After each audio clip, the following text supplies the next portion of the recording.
Yo, it's your boy Ryan, Northwest Sports Fanatics, back at you with a new video. Today's Tuesday, March 5th, 2024, with your boy Ryan and the Northwest Sports Fanatics. Make sure you guys subscribe to the channel. Smash that like button either now or on your way out. Donate to your boy if you can. Cash App, $ORION NWSF, or the YouTube Super Chat right here. We're going to go over the NFL 2024 franchise tag tracker. I put a lot of time and effort into this list. So we got some photos to go with the story, and I got the money that is going to be allowed to go with the franchise tag. So we got the 9 individuals that got the franchise tag. Then I got a group of individuals, about 8 or 9, that did not get tagged. There was, going to be some rumors. And even though a guy might have been tagged, they can actually do a tag and a trade. So we'll have to see with that. I also got some notable cuts today. And then obviously as signing, and really only one major one with that, being a tight end from the Houston Texans. So we got a lot to go over today, a lot to be able to review. I hope everyone is having a fantastic day. Daniel in the building, what's good? Sarah in the building, what's good? Tony in the building, what's good? And I had to hit you with the thumb. And I figured it turned out pretty good. We got a little Spider Burns, we got a little T. Higgins, and then we got the Michael Pittman Jr. for Sarah on there as well. I figured she'd be happy with that. And I'm ready to go. So again, we got a lot to go over. Let's get to 100 in donos. Now, just to kind of go over, what things are. Now, before NFL free agency begins, teams are allowed to apply franchise tag to players from February 20th through Tuesday to give them a sense of what they're going to need before we go into the league when it starts on March 13th, when we get, more situated for draft scenarios and strategy. Now, what is the franchise tag? It is a designation teams can apply to a player scheduled to become an unrestricted free agent, and it binds the player to the team for just one season. And a lot of times people will do that so that way it gives them more time to be able to figure out, hey, can we come to an agreement on a long-term deal? And maybe if we can't come to an agreement now, well, at least we got you for one more year. We'll pay you, pretty well for this 1 year, and then hopefully we can work it out from there. Now, franchise tag figures are based on the top 5 salaries at each position. The NFL has told all 32 teams that the 2024 salary cap will be a record $255.4 million, up from $224.8 million last year. So you're getting an additional, around $30 million extra. So it'll give you an opportunity to be able to grab some people. Now, last season, there were only 6 players that were franchise tag. Among one of them was a super stud, Baltimore Ravens quarterback Lamar Action Jackson, the 2023 NFL MVP. Now, let's take a look at some of the players that we have on the tag, and we'll go through what I got. So again, with what I got now, I got a big list. I got the money, so we can start kind of where you guys want to start, but I might as well start off with the guys that got tagged. And then we can go with the guys that didn't get tagged, the big names. I got cuts, and then I obviously got the signing with Dalton Schultz, 3 years, $36 million. And he was really the only one that kind of came to terms as far as money is concerned. But other than that, that's the route that we'll end up going. And then, if there's anybody that wants a specific player that they want me to be able to go over, I can end up doing that. Matt in the building, what's good? And let's start it off, okay? With Sarah's one of her favorite players. I got him on the thumb for you as well, looking fresh and clean. We got the new NFL spinning logo that we're going to be adding to the NFL stream starting next season, but I figured I'd give you guys a sneak peek tonight. And let's start it off. Michael Pittman Jr., the stud. It feels like everyone wanted, these wide receivers to end up going to other teams. But again, when you got guys like T. Higgins and, you got guys like Mike Evans and Michael Pittman Jr., realistically, unless you're going to end up getting one of those other guys to swap, Pittman for Higgins, Higgins for Pittman, Pittman for Evans, Evans for Pittman, it doesn't make any sense to let a guy like that go because you're not going to probably get someone on the same level. So the Colts use the franchise tag on Michael Pittman Jr. All right. The franchise tag salary, $21.8 million. Now, Pittman has averaged 99 receptions, 1,053 receiving yards over the past 3 seasons, despite a parade of different starting quarterbacks.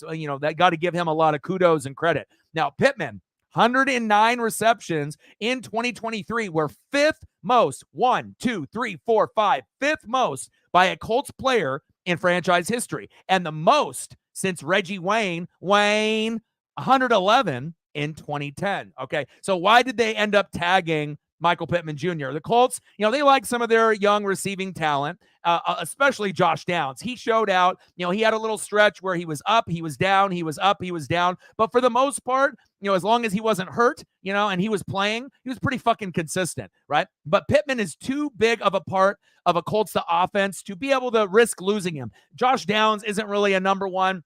And like I was telling Sarah, there were times where Pittman Jr. looks like a 1, but to me, he kind of feels like more of a natural 2. But I feel that based on how he played this year, I feel that we can honestly say that even though I see him more as a 2, and I feel that you might be able to bring in someone just as good or better than him, I think he's earned the right and the role to be considered a true number 1 receiver in the league. All right. Now, the sides were discussing extension, and they made a little bit of progress before the franchise tag deadline, but the Colts never truly entertained the idea of letting Pittman go to the open market, which is smart. So they got him and Josh Downs, AR, and maybe they can get a Brock Bowers in the draft or someone like that, another weapon, beef up that O-line. Now, what he brings. Now, Pittman is not only the Colts' most productive receiver, he's also the toughest, all right? His willingness to do the dirty work, and that's why I like him so much, is because he is willing to do the dirty work. He'll block, he'll run routes in traffic, all right? He ends up doing the things that a lot of the receivers don't want to do as a standard contribution as a wide receiver in the NFL. Now, Pittman's clutch play in clutch situations is also notable. He's got an 81% catch rate on third down. Like I said, a guy that I feel that is underappreciated, underrated. I still think of him slightly as a 2, but you can, like I said, it's kind of like a Chris Godwin, right? Chris Godwin could be a 1. Michael Pittman could be a 1. But I think that, depending on, who else you can bring in to add on to the roster, you have to consistently put up the numbers, which he has. And even though Chris Godwin might also be considered maybe a 2 to a lot of people because Mike Evans is there, I do believe that if Chris Godwin went to another team, that he could be a 1. And the same thing goes for Michael Pittman Jr. I feel that, he can be a 1 on some teams, and on other teams, he may be a 2. But the bottom line is, regardless if you want to label him wide receiver 1 or maybe a wide receiver 1A, 1B, or a 2, he is the real deal Holyfield. And I feel that the Colts made a smart decision on getting him on that franchise tag. Again, $21.8 million to stay with the team. And I would assume they'll be able to figure out a long-term deal. But at least at this point, you get your guy, just like I got with my Mike Evans. I'm happy. And I got another guy on this list from Buccaneers as well that I am feeling good about. All right, and let me go through the comments here real quick. And then we will be able to go down the rest of the names. Again, I got a lot of names to be able to go over and some extra information with those guys as well. Higgins, Pittman, Evans, baby, loyalty. And plus, I didn't really think, that a lot of these guys were going to go anywhere. But again, what I feel with T. Higgins, he's the only one out of the 3 where you could, give him the franchise tag and they may trade him. Pittman Jr. and Evans are staying. But Higgins, there's still rumors that he may, get, with this franchise tag, and they may move him if the opportunity and the compensation is right. But I know 100% sure Evans and Pittman are going nowhere. Higgins, it kind of feels like it might be 50-50. I'm probably, Bengals fans are hoping it's more 90-10 that he stays and they don't trade him away. But it all depends on, strategy with the Cincinnati Bengals and that front office. Matt says Calvin Ridley is going to stay in Duval. We'll find out. I'm not sure if Calvin Ridley is going to stay there. I think about maybe a couple weeks ago, I was thinking, he's probably, he's probably gone, right? But maybe he'll stay. Maybe he's gone. Maybe he'll stay. And I was kind of going back and forth. Same thing with also Kirk Cousins. I was like, it makes more sense for him to stay. But it seems like more and more information is starting to come out that, maybe Kirk Cousins, maybe he does land in Atlanta if they can't get Justin Fields. Maybe that is a realistic destination, for Kirk and for the Atlanta Falcons if the Vikings don't want him and then the Vikings end up drafting like a Michael Penix Jr. I mean, it's very, very possible. But with Ridley, I don't think you need him. And honestly, he was kind of a bust. I don't think he's as good as people think. And I know that you want to be able to pair him up with Christian Kirk, but depending on the money that you're going to have to pay a guy like that, I don't think the Jags need him, and I don't think that their team is going to go backwards if they don't re-sign him. So I honestly feel if Ridley goes somewhere else, I think that would be better for him and his career rather than staying there in Jacksonville. Now, can he help Jacksonville? Of course, but I don't think it's really a natural fit for him and Duval in Jacksonville and Saxonville. I feel that they brought him in. He did some good. He got hurt. Had some good plays, had some kind of bad drops. But I don't know. It just never, to me, felt like a really true fit with that team like Christian Kirk. Christian Kirk felt like a fit. But with Ridley, it kind of just felt like a rental to me. But we'll see and find out if he's going to stay or if he is going to go. I know you're happy. You saw the thumbnail and you're like, oh, dog took care of me today. Anthony in the building. Raiders in the building. What to do? How are you?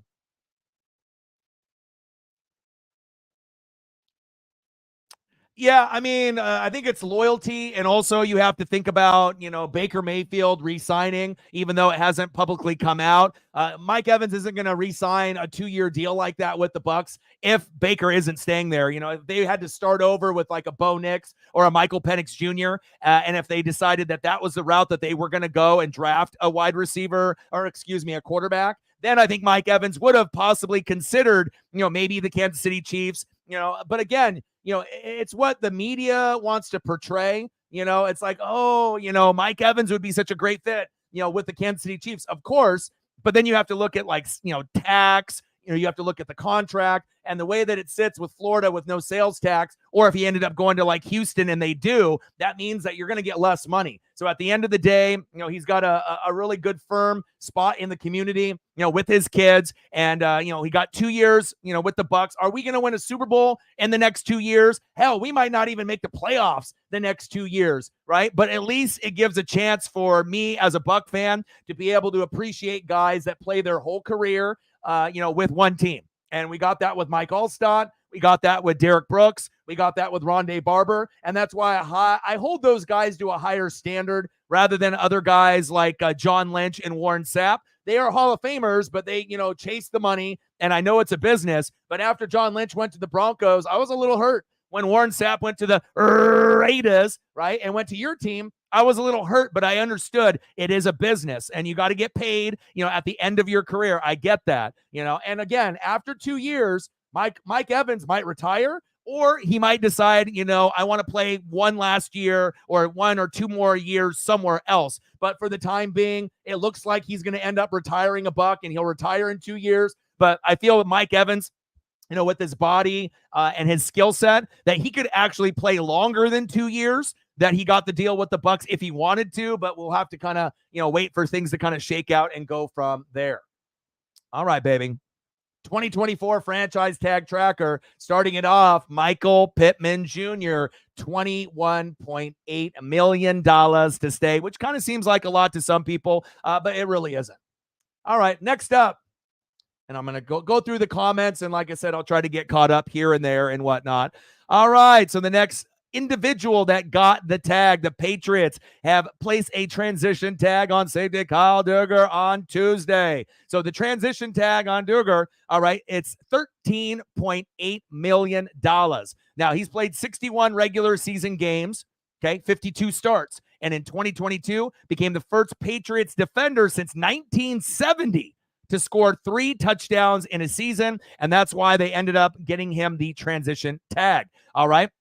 Now, why was he tagged? The Patriots have placed the franchise tag on Dugger, but, that would have been around, $17.1 million, and that would have made him the 4th highest paid safety in NFL terms of average per year. But they tried to, strategize a little bit, and they chose the lower price transition tag based on the average of the top 10 salaries at the position. The guy's still a little unproven. Yeah, he ended up getting the 3 tutties, but still, you don't want to pay a guy like he's one of the best in the world, like Antoine Winfield Jr. or someone of that nature. So if they go for the lower price transition tag based on the average of the top 10 salaries in the position, and then in doing so, the Patriots can still match another team's offer to Dugger, and they would not receive any compensation if they elect not to match it. He played a team high 98% of the defensive snaps last year. First-year head coach Jared Mayo called him a core player. That's why they wanted to make sure they got him some type of tag, and they wanted to retain him. Now, he's one of the hardest hitting defenders on the team. not only just in the NFL in 2023, utilized further away from the line of scrimmage to help fill the void created by the retirement of longtime safety and center fielder Devin McCourty, which is, a versatility type of player. Both McCourtys were both just that. So again, Kyle Dugger assigning the transition tag, not the franchise tag, the transition tag, $13.8 million. So, I feel that, I don't think necessarily he is like a top tier, but I feel that he is one of the better safeties. But again, paying a guy like him $17.1 million just for getting 3 touchdowns in a season. First time a Patriot defender did that in 1970. That's all great and all, right? But they didn't have Christian Gonzalez really for the whole year, and the Patriots team was fucking bad. So again, one player doesn't make a defense, but you definitely want to keep your best guys and your core guys there. So Kyle Dugger, safety for the Patriots, transition tag salary, $13.8 million to go. All right, baby. You already know who's next. I'm already hitting the jackpot with Mike Evans. I'm going to get the trifecta with Baker Mayfield. And I got Antoine Winfield Jr., safety for my Tampa Bay Buccaneers. And I told you guys this months ago, how it was more than likely going to go down. Evans, I was hoping that was going to re-sign, but there was a little fear, that he may want to test the market and leave. But a lot of guys will say that. But again, for a guy that, has gotten 1,000 yards in every single year in his career, the only other wide receiver to do that was Jerry Rice. So I really feel that at the end of the day, Mike Evans will be, a top 10 receiver of all time when it's all said and done based off statistics and you're looking at his numbers. And he also ended up tying for first in the NFL with 13 touchdowns with Baker Mayfield. So we're going to end up getting Baker. There'll be some more information that comes out on that here in the next couple days or in the next presuming couple weeks, right? But Antoine Winfield Jr., all right, a placeholder, guaranteed that he's going to be in Tampa for this year. They are going to work out a deal, and 100% he will be with the Buccaneers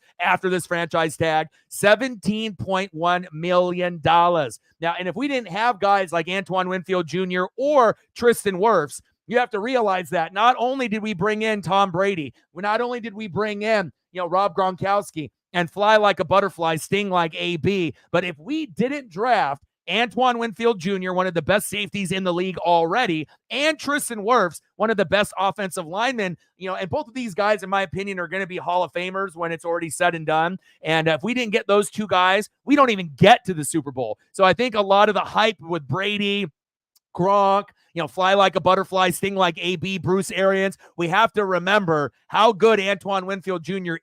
was, and same thing with Tristan Wirfs as well. Now, despite no formal rookie offseason program because of COVID-19, Winfield played a very key part in the Bucs Super Bowl LV win as a rookie, baby. Now, he was named as a Pro Bowler in 2021, first team All-Pro in 2023. He's also tied for the league lead in forced fumbles 6, so he's like a Charles Peanut Tillman all over again, and fumble recoveries 4 in 2023. Think about that for a second. Tied for the league lead, tied for first place, forced fumble 6, number 1 in the NFL, fumble recoveries 4, number 1 in the NFL. The guy is the real deal Holyfield, and he's going to end up being known better than his dad was. And a lot of times the dad ends up being better than the son, but not in this case. The son is going to be better than the dad, just like Ken Griffey Jr. and Ken Griffey Sr. Now, the Bucs see Winfield as one of the cornerstone pieces of the defense, which they should. Devin White will probably end up getting the boot. Hopefully they can bring back Lavonte David, but they have to figure out the money with Baker Mayfield before we talk about Lavonte David. I want him back as well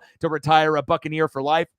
Now, the cornerstone piece of the defense and possibly their best player. I mean, you got Lavonte David. You got a lot of these other guys on the D-line, but if you really look on the way that the Bucs play, yeah, I mean, you could definitely argue that he is the best player on the defense. And overall, Tristan Wirfs is an animal as well. But in my mind, at the end of the day, I definitely see him being, a Hall of Fame player with Wirfs when it's all said and done. All right. One of the best seasons that they've ever seen with the safety, Todd Bowles. He already knows what he has. Now, the goal is a long-term deal that'll likely reset the safety market. And if they end up wanting, after this franchise tag, $17.1 million, and if they want to make him the highest paid safety in NFL history, I don't care. He is such a valuable piece. I don't want to see Antoine Winfield Jr. go anywhere or Wirfs.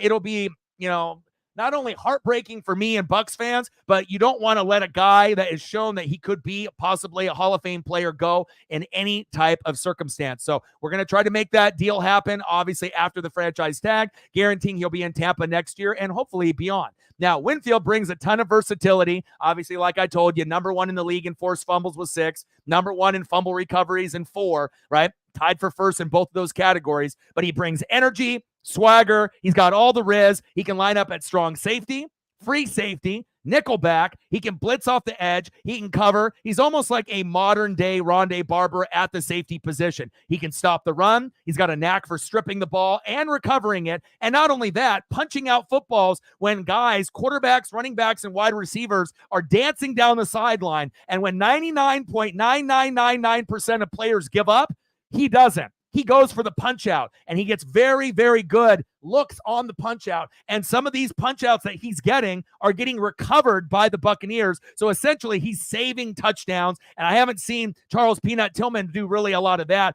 Most of his punch outs were from the 20 to the 20. Antoine Winfield Jr. is punching the ball out at the 1 and having the Bucs recover it in the end zone and preventing 6 on the other side. You can't really say that about any other player in the NFL right now. So again, blitzing off the edge, he can cover, he can stop the run, got a knack from stripping the ball and recovering it, brings an outside practice habits. He's definitely a leader on the team, and he stepped up as more of a vocal leader. And this is what you need to do when you have a guy that is this qualified in Antoine Winfield Jr. So a quick recap. If you are just coming in, we're going to be going over the franchise tag scenario players. We're going to go over guys that were not tagged, like Chris Jones. Chris Jones? We're going to go over cuts, notable guys like Jamal Adams and a few others. And then obviously at the end, we'll have the Dalton Schultz 3-year, $36 million. Really the only guy to be able to get a little bit of his bag. All right. Starting it off, Michael Pittman Jr., $21.8 million franchise tag. Number 2, Kyle Duggar, safety, $13.8 million. All right, and it wasn't the franchise tag. What was it? It was the transition tag, but still same type of thing. And then number 3, $17.1 million, and he gets that franchise tag salary. Let's go, baby. All right, let's go with the likes up. Oh, yeah, shout out to everyone that is watching on Twitter/X. I appreciate you very, very much. All right, let's get to the next individual. Next individual for the Chicago Bears, cornerback Jaylon Johnson, franchise tag salary. Check this out, $19.8 million. And people are like, who the hell is Jaylon Johnson? And I think that even a lot of quote-unquote experts have no idea who this guy is. Now, the Bears and Johnson have been going back and forth for months over a contract extension, and they weren't able to agree to terms ahead of the franchise tag deadline. Now, general manager Ryan Poles, he spoke confidently, at the combine, of the offer that had been extended to Johnson. He's like, we got strong cash flows and guarantees. All right. But again, Chicago's goal was to avoid using the franchise tag on Johnson, but this buys the team time to work out a long-term deal, in the coming weeks or months before the July 15th deadline. So I don't think that they really wanted to use it on him. But again, you don't want to get a guy with his skill set to go. $19.8 million with the franchise tag salary. Now, Johnson had his best season in a contract year, which most guys do. He was named second team All-Pro and earned Pro Bowl honors. He had a career-high 4 picks, including 1 pick six, 10 passes defended, 1 forced fumble, 36 tackles in 2023, and allowed a total of only 195 yards and a 31.0 passer rating when targeted. That's pretty awesome if you really think about it for a guy that's a no-name player. Now, why was he tagged? Johnson, not only the best cornerback on the Bears overall, he's one of the top of the position league-wide. In January, polls foreshadowed that there was no way Johnson was hitting free agency. He ain't going nowhere, Ryan Poles said, whether the cornerback signed an extension with the Bears or if they had to opt and play on the franchise tag. Now, what he brings to the Chicago Bears, they got a lot of holes that they need to fill, but Johnson said that he feels that he deserves to be the highest paid corner in the league. That's up for debate. Right, the Bears finished the 2023 season tied for the most interceptions, 22, even though we know that the overall team of the Bears is dog shit. It's a credit to the improved play of the secondary, led by former second-round pick Obviously, Johnson. Now, he's a cornerstone of the Bears defense and put Chicago in position to continue success, to try to be able to be dominant on that side of the ball, at least in the secondary side. But as everyone knows, with the Green Bay Packers and Jordan Love, Jared Goff and the Goffense, and whether Kirk Cousins is the quarterback or if it's someone like Michael Penix Jr. for the Minnesota Vikings, it still feels that the Bears are going to be sitting in fourth place for quite some time until things, get a full facelift. But I do like the Jalen Johnson $19.8 million franchise tag. Candace in the building. What's good? All right, I'll get some music in the background here for you while we're just kind of going through these.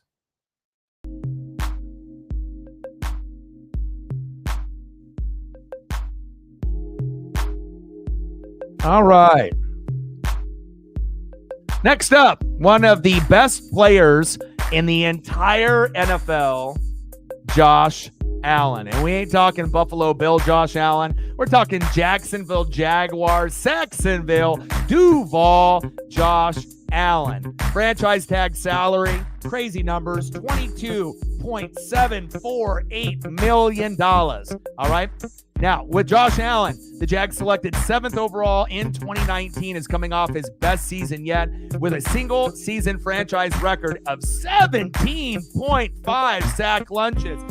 Yum, yum, yum, yum, yum, yum. It's 12 noon. You know what time it is? Time for 17.5 sack lunches for Josh Allen, ranked 2nd overall in the NFL, which is incredible. Now, over the past 3 seasons, Allen ranked 6th in pressures, 228, tied for 10th in sacks, 32. Allen's career 45 sacks, 2nd on the Jaguars' all-time list already, trailing Tony Bracken's by only 10. So when it's all said and done, Josh Allen is going to be the sack lunch machine and record holder for Duval and for Saxonville. Now, the Jaguars didn't want Allen to hit free agency because they're going to lose control of where he might end up playing. Now, he's one of the most sought-after defensive players in this cycle, and he's going to get a huge contract offer that the Jags couldn't or wouldn't be willing to match. Now, using the tag ensures the Jags some additional time to get a contract extension done by mid-July.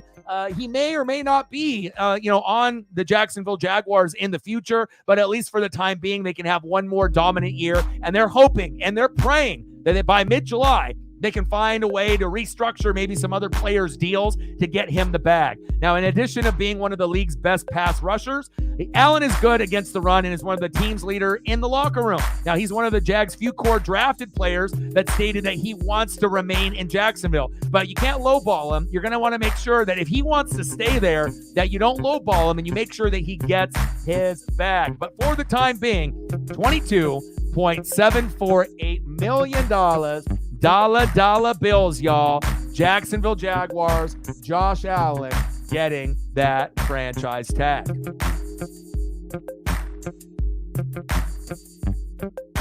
Let me take a quick look here. One sec. And let's get those likes up. Let's get to 10. And hopefully once we get to 10, we can end up, getting to 20, depending on what we end up having in the room. Need a few more to get to 10. Let's get that. And shout out to all the people watching on Twitter/X. What is good? All right, next up.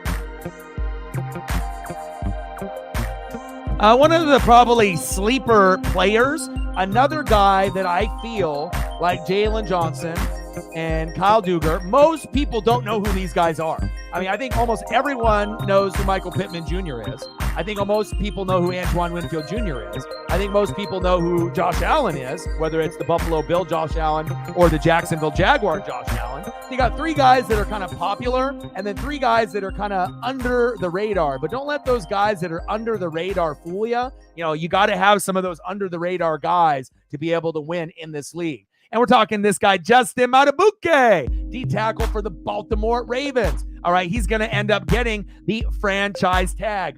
Crazy numbers, $22.102 million. Crazy, right? The Ravens are looking to sign Madubuike to a long-term extension. Now, career highlights for Madubuike: 13 sack lunches were a career high, and it ranked 9th overall in the NFL. Now, his streak of 11 straight games with at least a half sack last season is tied for the longest in a single season record in NFL history. Now, he was named second team All-Pro and invited to his first Pro Bowl after shattering his career high of 56 tackles, 12 tackles for loss, and 33 quarterback hits. Now, the Ravens weren't going to let their 26-year-old phenom sack leader from last season head elsewhere in free agency. Now, Baltimore has typically used the tag to buy time to get a new deal completed. 6 of the previous 8 players tagged by the Ravens eventually signed long-term deals with the team, including quarterback Lamar Action Jackson last year. Now, this wasn't an easy move for Baltimore. The Ravens had to create $10 million in salary cap space by March 13th to get this fucking done. Now, the defensive anchor up front is what he is. Now, the Ravens have all-pro foundational pieces in the middle, and they obviously have someone in the back, obviously behind him in Roquan Smith, and then they have someone behind him in Kyle Hamilton. So you got Madubuike up front, Roquan Smith in the middle, Kyle Hamilton on the back end. That's a pretty good 1-2-3 trio, one of the best in the NFL right now. Now, Madubuike is the same type of force on that defensive line. 33 quarterback hits were 14 more than any other Ravens player. Baltimore has not had this type of pass rush interior since former Oregon Duck, my guy, Haloti Ngata. Go Ducks. He is the only other defensive tackle to get the franchise tag from the Ravens. So, deservedly so. He might not be as big of a name as a Haloti Ngata, but he definitely makes you feel a little bit of a Haloti Ngata presence. And if the Ravens end up wanting to go to the Super Bowl, they're going to have to make sure that they keep all 3 of those guys in line for long-term deals. Madubuike, Roquan Smith, and Kyle Hamilton. Justin Madubuike, deep tackle. He gets the franchise tag, $22.102 million. Oh my. And I know there was a lot of speculation with Brian Spida Burns. And I think most of us, including myself, thought they were just going to let him go. They were just going to let him walk. Burns has had at least 7.5 sack lunches in each of his 5 NFL seasons, including 8 in 2023 after a career best 12.5 in 2022.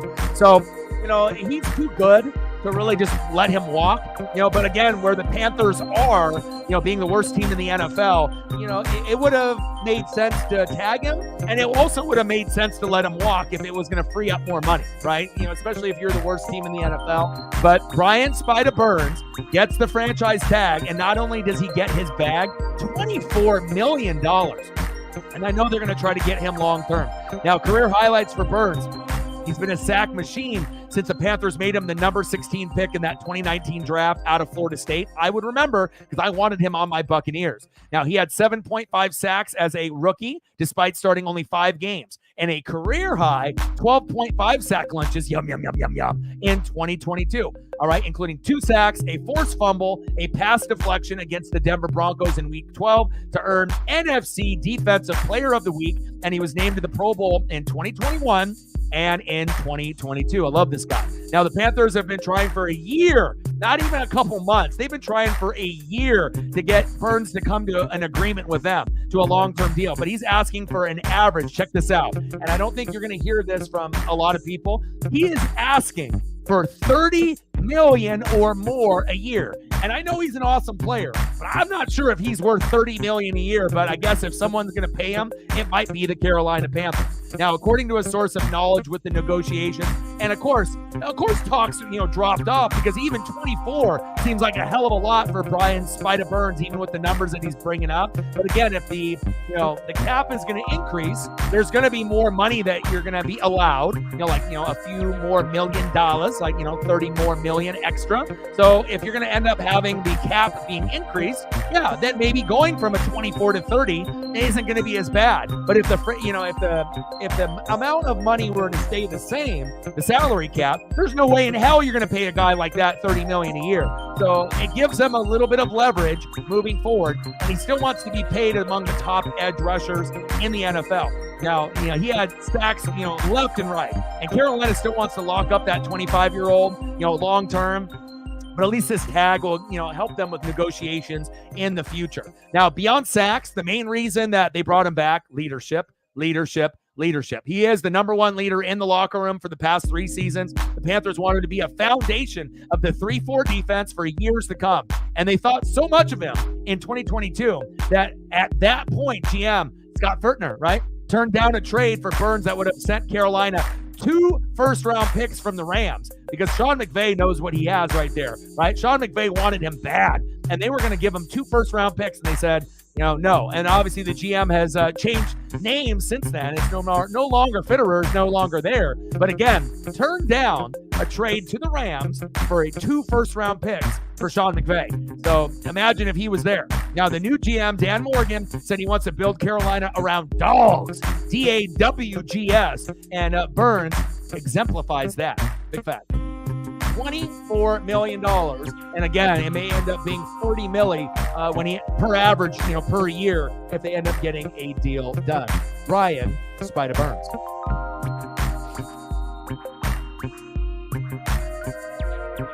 But the thing is, if they would have traded him for the 2 firsts, chances are they probably wouldn't have hit on those picks. And can you imagine getting 2 first-round picks and both of them being duds? You got to have the right guys in management, owner, which they don't have the right guy there. You got to have the right GM. We don't know if that is going to be Dan Morgan or not. Fitterer was garbage, but I don't know if Morgan's going to be garbage either. So, getting 2 first-round picks sounds sexy, but if you don't hit on those first-round picks and you only get one guy that's good and another guy that's a bust, that's not going to equal out to Spider Burns. So realistically, I see why they did that. And, I'm not sure, how long it's going to take for Carolina to be, a wild card team. Is it going to be 5 years? Is it going to be 8 years? Is it going to be 10 years? And again, 2 first-round picks, normally you get that deal done.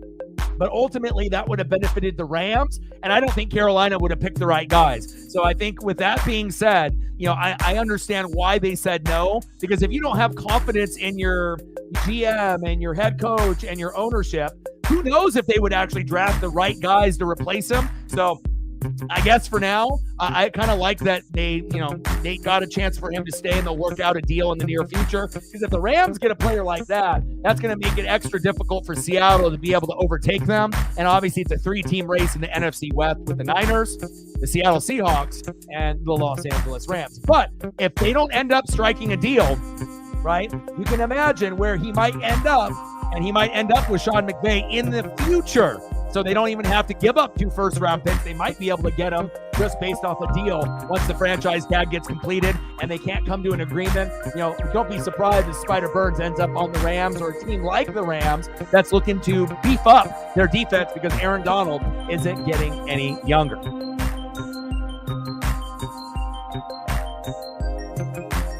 Next up, L'Jarius Sneed, corner for the Kansas City Chiefs. All right, and I know they're probably going to try to get him to a long-term deal or, trading him and receiving compensation from another team. So I feel with the last 2 guys that we're going to be going over, right, with the franchise tag, $19.802 million, and also T. Higgins, $21.816 million. These are probably the only 2 guys that got the tag, but they may end up getting traded. So we have to keep an eye on Higgins and Sneed. These are the only 2 out of everyone else that actually might get the tag, but might actually go to another team. $19.802 million. Now, Sneed exceeded the Chiefs' hopes for him when they drafted him 4th round in 2020. He was a part-time starter as a rookie. He's been a full-time starter since. Now, he shadowed opponents' top receivers for much of the 2023 season with excellent results. He didn't allow a touchdown pass to the nearest defender in coverage in the regular season. Now, his signature play was a forced fumble in the AFC Championship game as Baltimore's Zay Flowers was about to score a touchdown. And bottom line, if the Kansas City Chiefs did not have L'Jarius Sneed, you are not in the Super Bowl and you don't win the Super Bowl. That's how impactful that he was for Kansas City and that defense last year. And normally that defense is top 15. They were as high as top 2. So normally it's top 5 offense, top 15 defense for the Chiefs. This year, top 15 offense, lots of drops from the receivers, and then the defense went top 5. And at some points of the season, they were as high as top 2. And this guy was a big part of it, okay? Now, why was he tagged? Now, the Chiefs weren't comfortable with the idea of Sneed leaving without them getting anything in return. Now, they prepared for his departure in recent season by drafting 4 corners 2 years ago, including 2023 All-Pro Trent McDuffie. But even Trent McDuffie, I'm not sure if he's on the Sneed level yet, but if they decide to move on, he may be able to get into that role, but I still feel he's not there just yet. And they got Trent McDuffie, Joshua Williams, and Jalen Watson. Okay, a 4th and 7th round pick in 2022, respectively. And they have certain qualities, like the other 2 quarterbacks with Snead and McDuffie, but they're nowhere near, Williams and Watson are nowhere near McDuffie and Snead caliber. Now, each has made plays for the Chiefs in the past 2 seasons. Williams, in particular, could be ready for a starting job if Snead leaves, or they may end up drafting another corner, which seems like a kind of a popular theme for the Kansas City Chiefs and the Chiefs Kingdom. Now, Snead is a complete player in many, many ways. Perfect corner for defensive coordinator Steve Spagnuolo and his system. He's versatile. He's able to play outside or inside in the slot. Very aggressive, great run defender, and a strong tackler, L'Jarius Snead. Franchise tag, $19.802 million.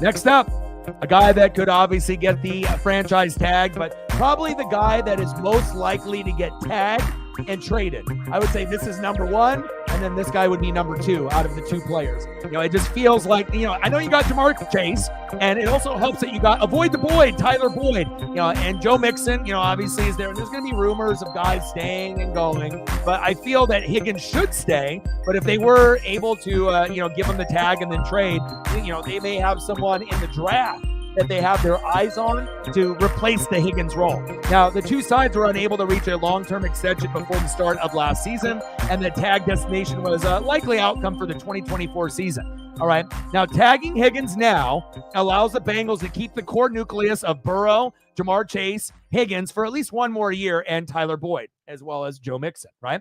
$21.816 million in the franchise tag. Career highlights. Higgins led the Bengals in receiving in Super Bowl LVI with 4 receptions, 100 yards, and 2 tutties. He's had back-to-back seasons of 74 receptions and more than 1,000 receiving yards before dealing with injuries last year and being held to 12 games and 656 yards. Obviously that's why with the tag. Now, despite the injuries, he still finished 2nd on the Bengals with 5 receiving touchdowns because they don't really go to Boyd in the red zone. That's more of a Jamar Chase or a Joe Mixon type of look.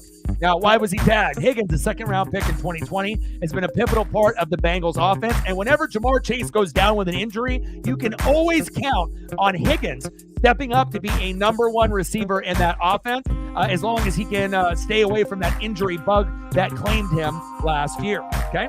Now, Higgins' 6'4" frame, catch radius makes him a passing option and a quarterback dream virtually in any situation. Now, throughout his time in the league, he's continued to develop as a good route runner, and he's earned the trust of Burrow and Zach Taylor, head coach, and the rest of the staff. T. Higgins, the last individual to get the franchise tag, $21.816 million. So let's do a quick review. You can see my face here on the screen. We still got a long ways to go. And hopefully we can get a few more people to like the stream, and we can get a nice little dono train started at some point or another. A lot of research and a lot of effort gone into this stream. All right, so let's do a quick review. Michael Pittman Jr., the first one with the franchise tag, $21.8 million. Wide receiver for the Indianapolis Colts. Sarah is smiling from ear to ear. Number 2, Kyle Duggar, safety, underrated, no name. No one knows who he is. $13.8 million. And the only guy not to get the franchise tag, right, but he got the transition tag. So instead of getting $17.1 million, he got $13.8 million. And a very versatile safety that is underrated. Number 3, franchise tag, Antoine Winfield Jr., my favorite player on the defense overall. Love him, love him, love him. $17.1 million on the franchise tag. We got to get him long term. And again, my favorite guy, as far as the secondary, besides, a guy like Rodney Barber or John Lynch, it finally took this long to get a guy that is on the same level as a John Lynch and Rodney Barber. And what do those 2 guys have in common? They are HOF Hall of Famers. And I feel Antoine Winfield Jr. will join them in the future as well. Number 4, cornerback for the Bears, a no-name, Jalen Johnson, $19.8 million. And just because you're not popular doesn't mean you're not good. Number 5, Josh Allen, not from the Buffalo Bills, but Josh Allen, Jaguars linebacker, $22.748 million.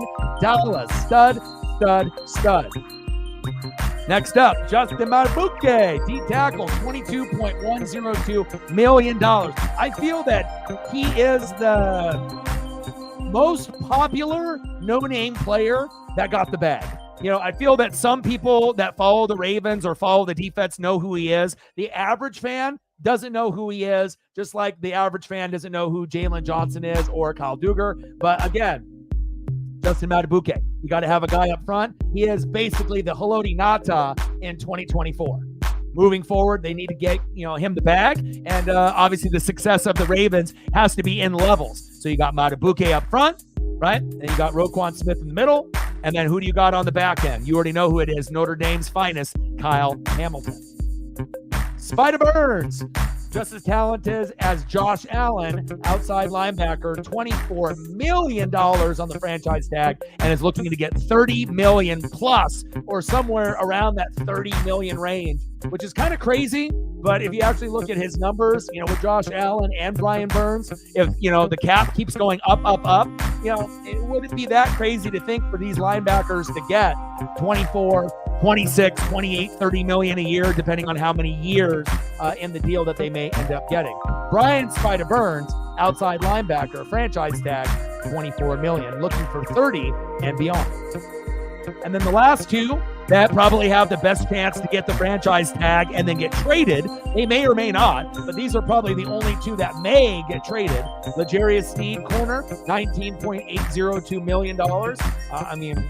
If I'm L'Jarius, I'm staying with Kansas City. Because if you go to any other team, that doesn't have Patrick Mahomes, Andy Reid, and Travis Kelce, if you want to get your bag and you felt that you proved everything that you need to prove in your career by getting a Super Bowl, that's fine. But it would make sense to be able to stay. But again, it's going to be about money, and getting the bag. And we will have to find out that if the bag is good enough, or if they end up franchise tagging him and trading him. And then the number one guy that, got tagged that may end up getting traded, T. Higgins, $21.816 million.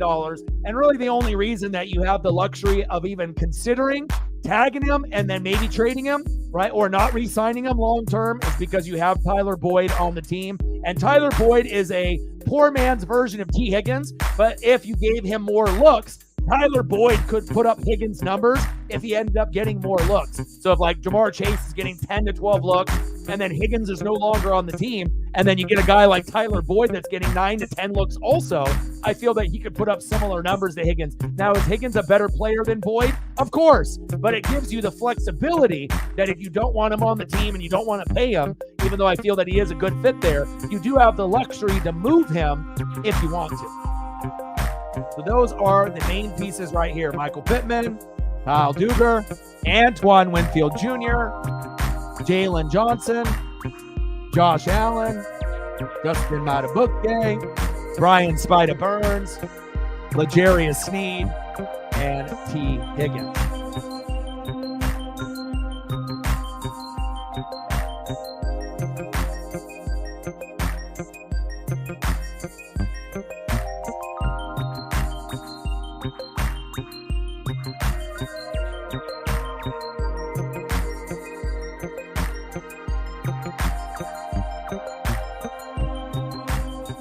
If I was Gabe Davis, that's kind of 50-50 because it feels like Diggs and Allen and that relationship is broken. So Diggs going to another team would give more opportunities to go to the other receivers. So maybe if Gabe can just stay pat, and it depends on the money and whatever. But again, if Gabe takes less money and stays, and then Diggs ends up leaving at some point, I don't think necessarily Gabe Davis is a 1. He's more of a 2 or a 3, but he may be able to get incentivized and get more looks once Diggs leaves, because Josh Allen's going to have to throw to people, right? And we obviously know they ended up getting a tight end, with Kincaid, and we already know Josh Allen likes him.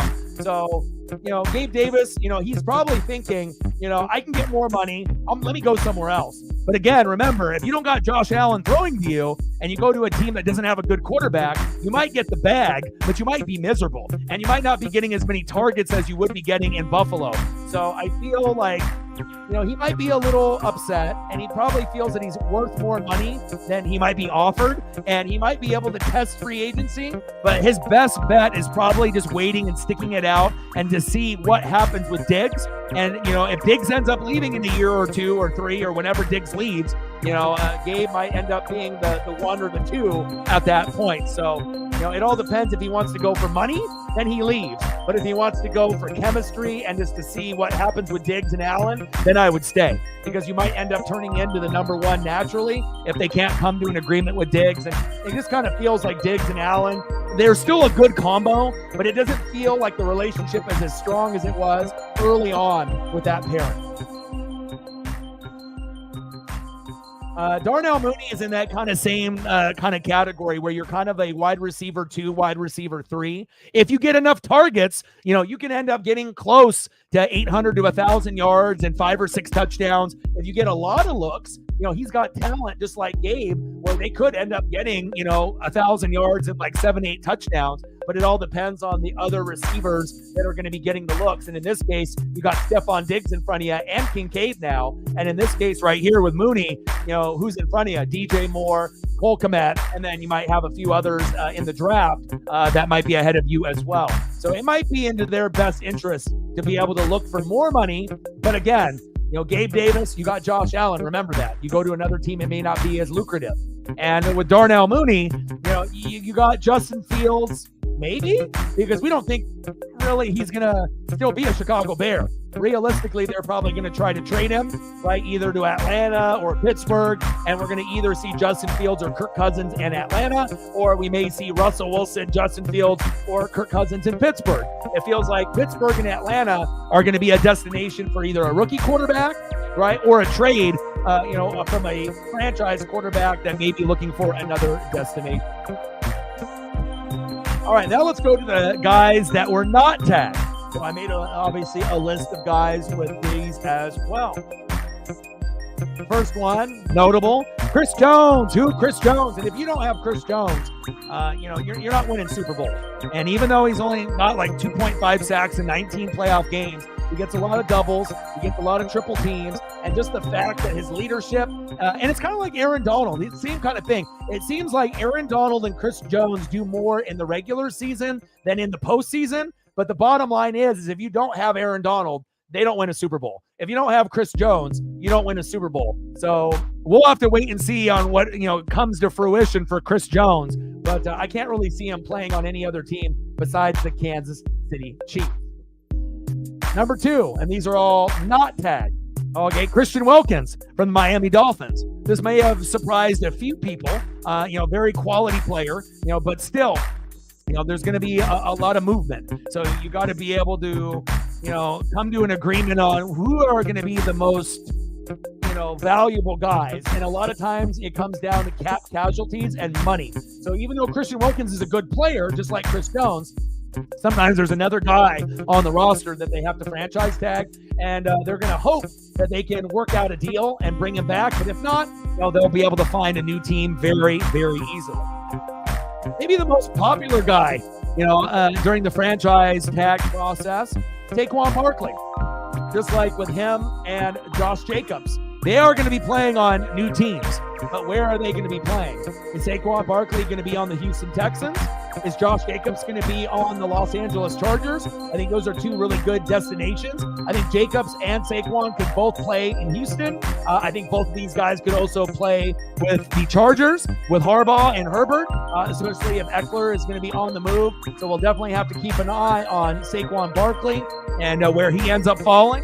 Same thing with Josh Jacobs. Another player not tagged, Michael Onwenu. And obviously, once the tag ended up going to Kyle Duggar, then someone had to be left in the mix, and that was Michael Onwenu. Still a good player. We'll find a home. And I feel like, with Chris Jones, they're going to want to try to bring him back. Saquon Barkley is not going to be back, I don't think, with the Giants. Jacobs won't be back with the Raiders. Wilkins, it might be 50-50. Onwenu might be 50-50. We'll have to wait and see. Baker Mayfield. I kept telling you guys, Mike Evans isn't going to sign a deal for him to get the bag unless this was already something that was discussed. So Antoine Winfield Jr. got the tag, which I told you he would. Mike Evans re-signed, thank God. And that means Baker Mayfield will be back 100%. We may or may not get a quarterback. I was thinking, Bo Nix or Michael Penix Jr. would be nice, but it looks like we may have to look for a quarterback next year or the year after. So at least in the short term, Baker Mayfield not tagged, but he will be a Buccaneer. Mark my words. Next up, Calvin Ridley. There is a possibility that he still comes back to Jacksonville, but this one kind of feels like, to me, more of a Saquon Barkley, Josh Jacobs situation where 100% they're gone. I don't think Saquon's coming back. I don't think Josh Jacobs is coming back. And I don't really feel Ridley's coming back. Now, could they bring him back? Of course. Matt feels that he might be back. But for me, I don't really think it's a natural fit. I feel that he's a little injury prone, and I feel that he's not really worth the money. So I feel like you're a name, you know what I mean? But I don't necessarily feel that you're worth the money. And if you want to be able to explore other options, I think that would be not only best for Saxonville and Duval, but it might be better for Ridley as well. And last but not least, not tagged, Xavier McKinney. So you already kind of knew some of these guys were going to be looked at. And, McKinney might be a guy that may or may not be back, just like with some of these others. But again, some guys end up having to be cap casualties. Some guys, are going to be replaced in the draft. And some guys are going to be replaced by others in free agency. So again, just a quick recap for the guys that were not tagged. And these are kind of the notable names. Chris Jones, Christian Wilkins, Saquon Barkley, Josh Jacobs, Michael Onwenu, Baker Mayfield, bake, baby. Bake that cake. Calvin Ridley, and Xavier McKinney.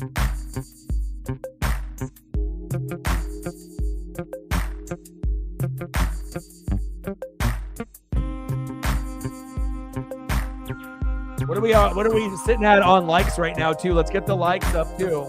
And let's make sure that I feel appreciated for all the hard work and effort that I'm putting in.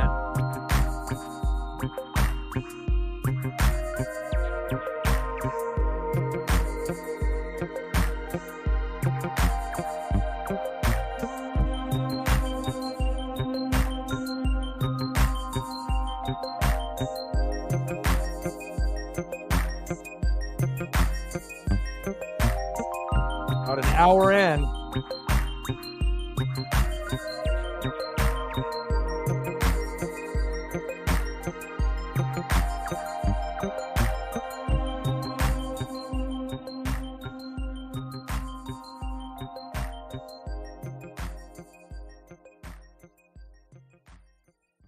All right, next up, let me go through the music here. We'll go to another background. Next kind of, area that we're going to be going to here. Let's see, let's go off this one. Let's go night driving. All right, now we're going to go with the notable cuts.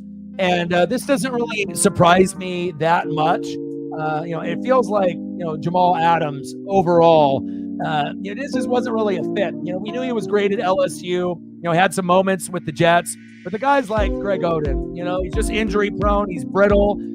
And obviously with McDonald deciding to move on, it didn't really surprise too many people that Jamal Adams got cut today. But I feel that some people might have been surprised that Quandre Diggs got cut as well. So they're going to have to retool that whole secondary. And also Will Dissly got cut. So then there's going to be, more room and opportunities. But again, I know the Brock Bowers things might be intriguing for Seahawks fans, but not only do you now need 3 offensive linemen, you're going to need a couple of defensive linemen, and now you're going to need a couple guys in the secondary.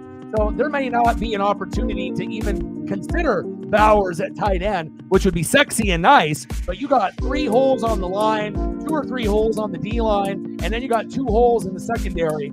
That's a lot of holes to fill, and you're not going to be able to fill all those holes in free agency alone or in the draft. It's got to be a combination of the two, and it may take a couple years for them to fill out those guys. But I'm not surprised with the Jamal Adams with the cut. Not surprised with the Will Dissly. But the Diggs, That one was a little surprising, but again, if they don't feel that it's a fit and they feel that they can save money, right, they're going to do what they need to do after this Pete Carroll regime, right? So those are the three notable cuts right there. Jamal Adams, Quandre Diggs, and Will Dissly. Another notable cut, starting linebacker Jerome Baker for the Dolphins, and sometimes it ends up being just a cap casualty. Too much money. They might like him as a person and a player, but sometimes they just got no room for a guy like that on the roster, and they're going to retool, right? Another notable cut, Eric Kendrick from the Chargers. Really hasn't been the same player since he was at Minnesota, so the Chargers decided to let him go. And then the last piece of news that we got right here is someone agreeing on some money. Dalton Schultz, 3 years, $46 million. And that is pretty much it.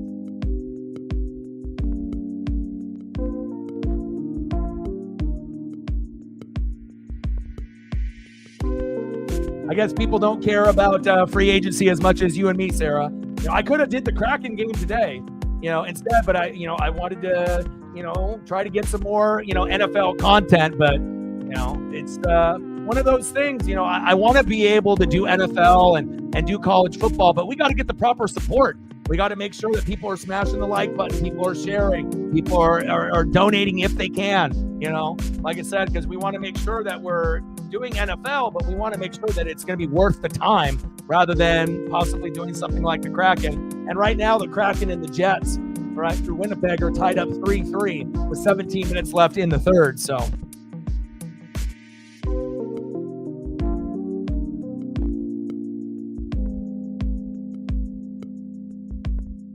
All right, anything else that anybody wants to go over? That was me going nonstop for about an hour. And if anyone else wants to go over anything, comment below, and hopefully we can get some people to show the proper appreciation and love to this channel.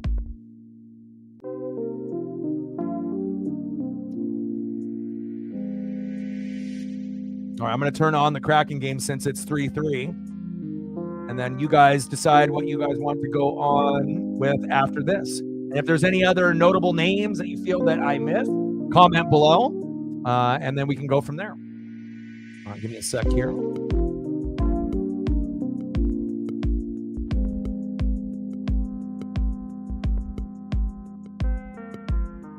All right, what do we got? Canucks and the Kings, Stars and the Sharks, Suns and Nuggets, Blackhawks and Coyotes, Pacers and Mavs, Spurs and Rockets, Canadians and Predators. There it is. Kraken and the Winnipeg Jets. And Winnipeg's like first place right now too, so.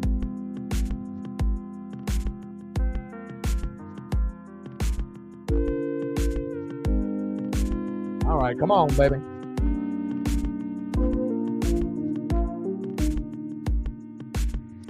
Come on, Maddie.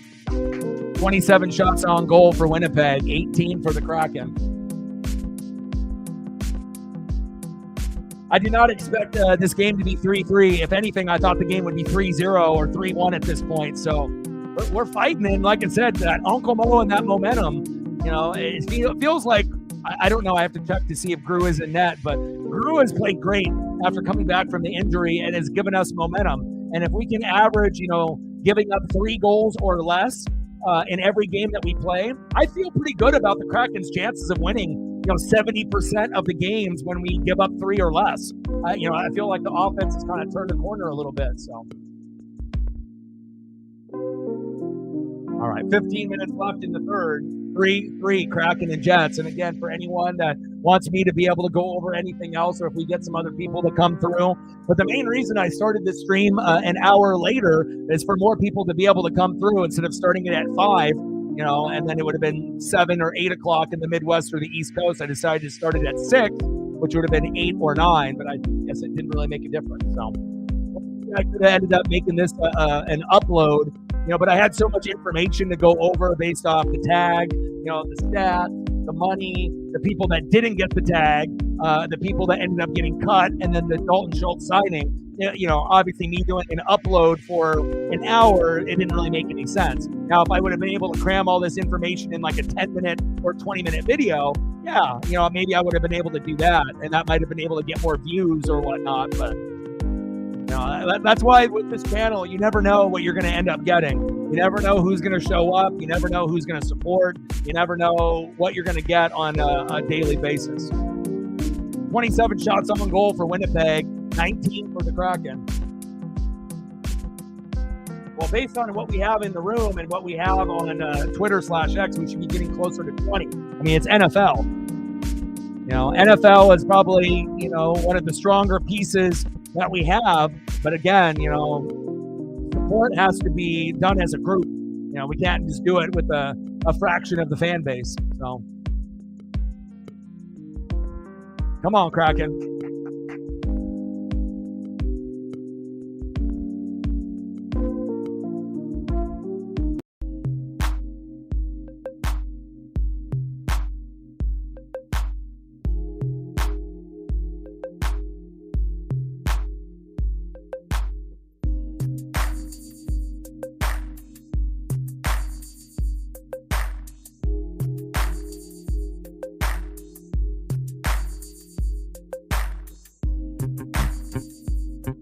Maybe we should have did the Kraken game instead. But I don't know. I mean, that's kind of a, we have to see who shows up for that. I mean, because it's very possible we could be sitting at a similar situation doing the Kraken game too. So, but again, when NFL news comes out, we're going to do it. But I guess people don't really give a shit about the NFL. I guess that's how it goes. I know I care. But, 13 minutes to go. Still knotted up at 3.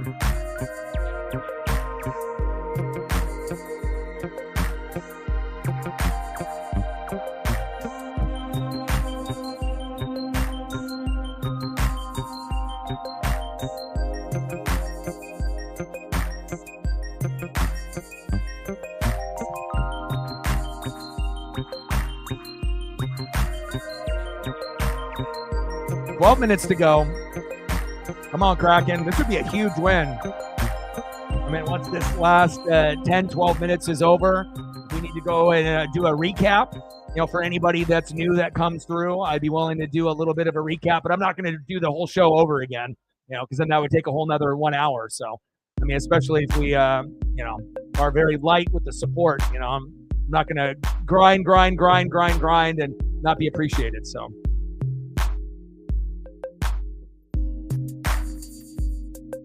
Come on, baby. I know the Kraken is motivated after that dirty play or dirty plays from Calgary last night. So, but Seattle bringing that heat and bringing that energy, and we're on the road too, which makes it even more unbelievable that we're tied with Winnipeg right now. Come on, Turbo.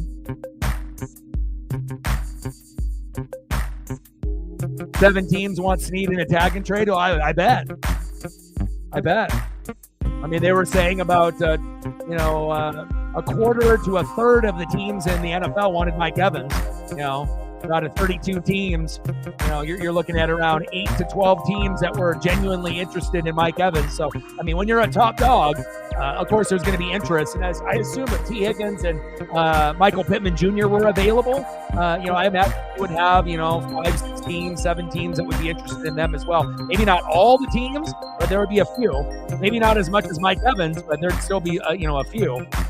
And maybe Higgins' market would be a little higher than Pittman because maybe he's a more popular name, even though Pittman might be the better player, as we know. But Pittman just has to keep doing it. And again, also, the more success that you're going to have with AR, then the more pub and love Pittman Jr. will get.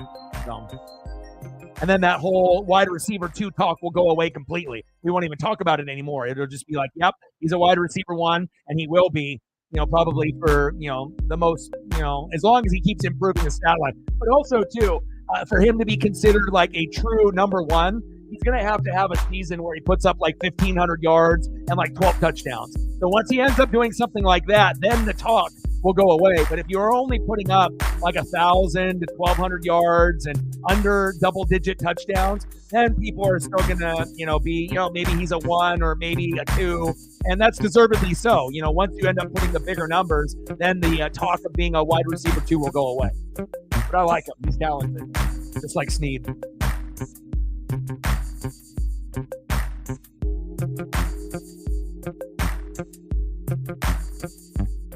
But also, too, the 7 teams in that article might be fake. You know, and of course, everyone and their mama wants to put out rumors, you know, on what's going to happen. And a lot of times the rumors are wrong. You know, like I said, everyone thought that all these receivers were going to be going to new teams, and almost none of them did. You know, almost all of them re-signed. So, you know, if you're looking for a free agent, splash, you're not going to get it at the wide receiver position ever. It's always going to be more on the running backs. And the running backs are moving. So, but the wide receivers, a lot of times their situations are good. Like if you're T. Higgins, you're playing with Joe Burrow. I mean, it doesn't get any better than that unless you're Patrick Mahomes, right? So why would you leave? And if you're Michael Pittman Jr., you got AR. You know, it's like you got a guy that you can build with. You got the same situation with C.J. Stroud and Nico Collins. You can be the Nico Collins of the Colts, right? So it's like, you know, it doesn't really – Mike Evans has got Baker, and people say, well, he could have played with Mahomes. True. He could have played with C.J. Stroud. True. But you also have to look at the taxes and the money, you know, the guaranteed money. And if he would have went to Houston, it would have been sexy. You know, Mike Evans, Nico Collins, and C.J. Stroud, and then then the Texans would have ended up being an AFC championship contender for sure, right? But again, the money wouldn't have been the same. It would have been much, much less that he would have earned. So, and again, you know, being a Buck for life, he already won a Super Bowl, you know, and it's about loyalty. And sometimes people just want to be able to be on one team for their whole career, you know, even though loyalty doesn't really exist in sports anymore. You know, again, it was something that existed, you know, back in the day with basketball, baseball, and football, but there isn't really any loyalty anymore. But maybe Mike Evans can be that guy, you know, and he could be the Rondé Barber, Mike Allstott, Derek Brooks. And if he ends up being a Buck for life, you know, yeah, I'll end up buying his jersey. I'm actually kind of surprised that I haven't bought his jersey just yet, but, you know, I'm more of a defensive-minded guy, you know. But if I was going to buy jerseys of the current players, you know, it would be Antoine Winfield Jr., Tristan Wirfs, and Mike Evans. Those would be the 3 that I would buy. And then old ones, it would be Rondé Barber, Mike Allstott, and probably John Lynch. But I would want to get, like, vintage ones. But I would want Rondé before John Lynch. And I would want Allstott before John Lynch, too, so. All right, we got less than 10 minutes to go. Knotted up at 3.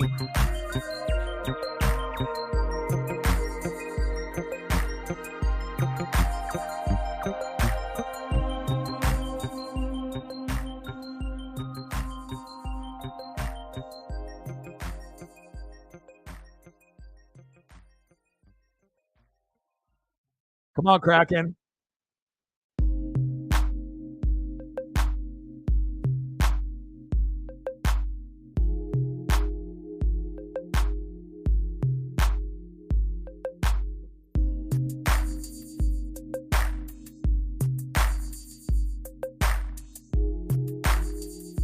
All right, we got less than 9 minutes to go, so this game will be wrapped up unless we go to overtime, and then if that ends up being the case, we can do a quick kind of review or breakdown, and then depending on if we get any of the mods or the GOATs or people that come through, if I have to do kind of a mini breakdown of the show, depending on where we're at with likes, subs, donos, then I may do that.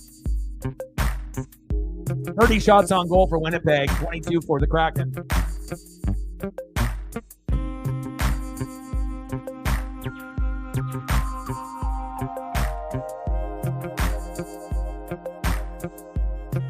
I'm digging the NFL logo. I'm always going to do more and more and more for you guys with the thumbnails, and I'm always going to be adding things to the screen, presentation-wise and whatnot. So, but the NFL one looks fucking sweet. Very crisp, badass.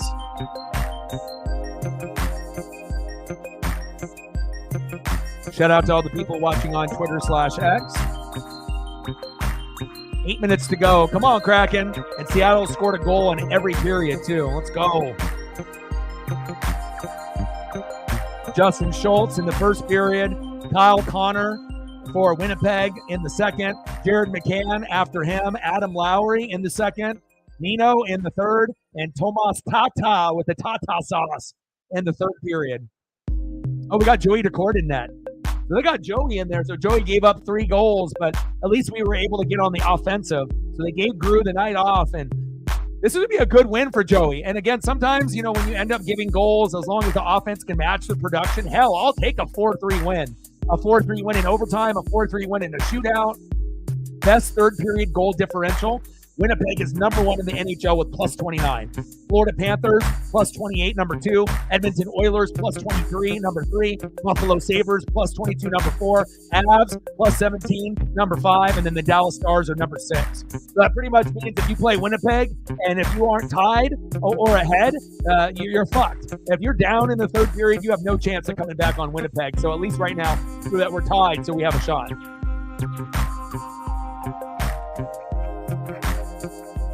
Let's go, baby.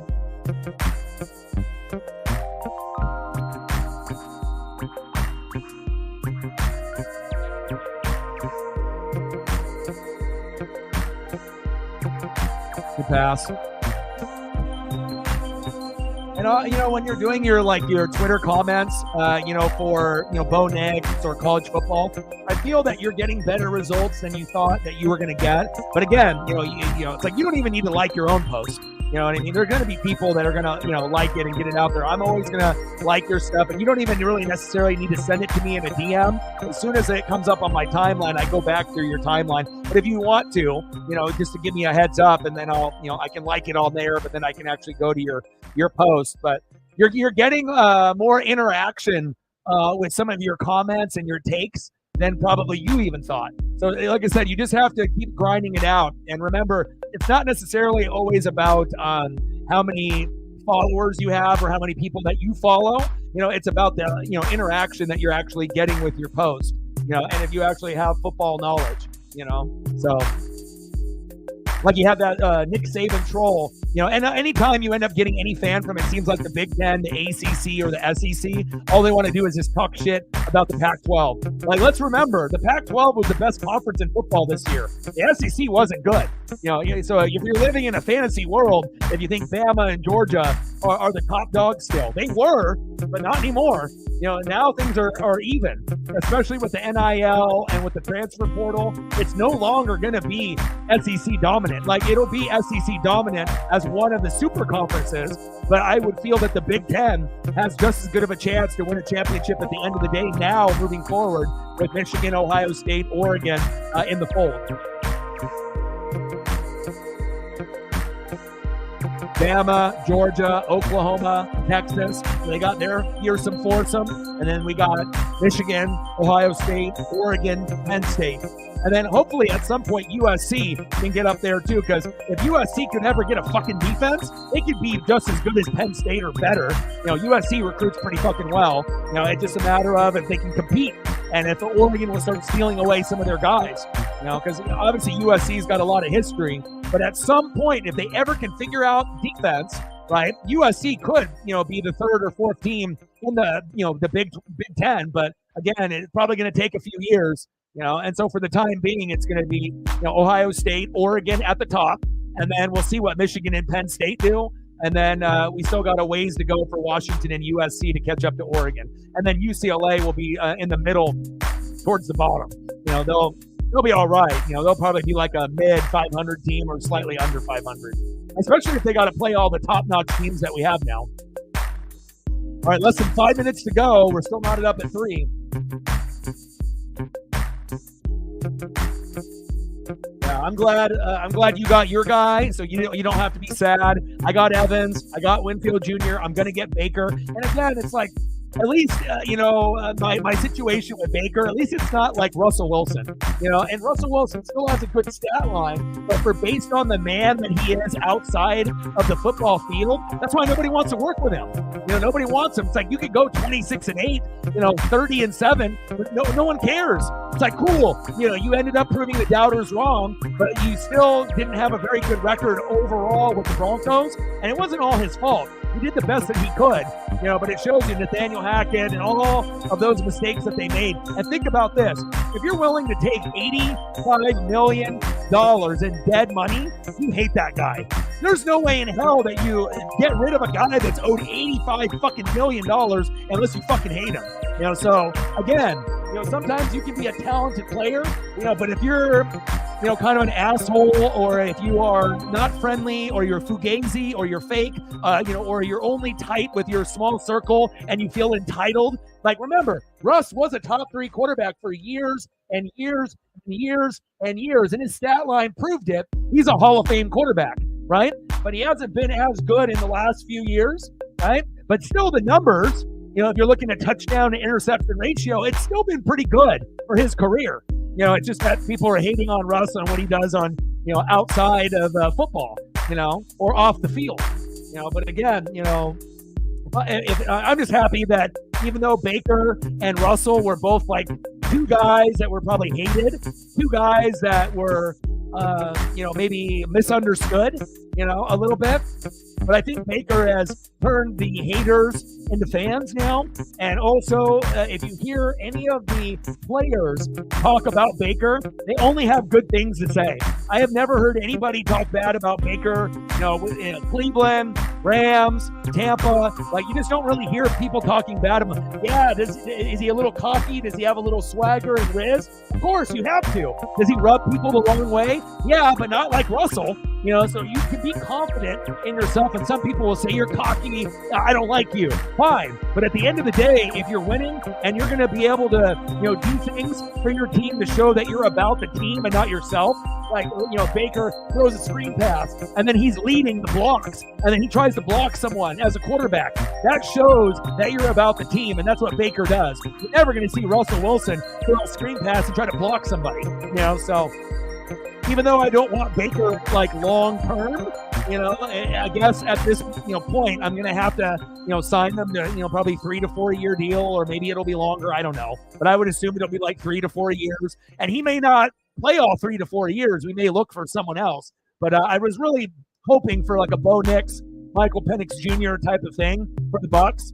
But it looks like it'll be Baker, and I'm okay with that. I mean, we're not going to go to the Super Bowl. We may or may not go to the playoffs, and I'm okay with that. But as long as, Mike Evans is there, that's the main thing. Antoine Winfield Jr. And again, some games Baker will be bad. Some games Baker will be good. But I think Baker proved a lot of the haters and the doubters wrong that, he can play like a top 12 quarterback in this league. And, he did last year. So... And I don't think he's one of the best in the world or anything like that. He is a serviceable, he is better than a game manager quarterback. You know what I mean? But again, is he a Pro Bowl, all-pro quarterback? No. Is he ever going to be a top 5 quarterback? No. But I do like him. And he proved a lot to me, watching him, on the sidelines, watching his interviews.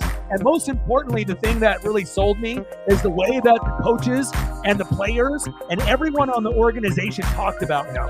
And, when you get like 50 guys that all say the same thing, 50 guys can't be wrong, including coaches. So short-term answer, Baker Mayfield, but I still want, that Arch Manning type of guy. And speaking of Arch Manning, why didn't Arch Manning take the money to be in the college football game?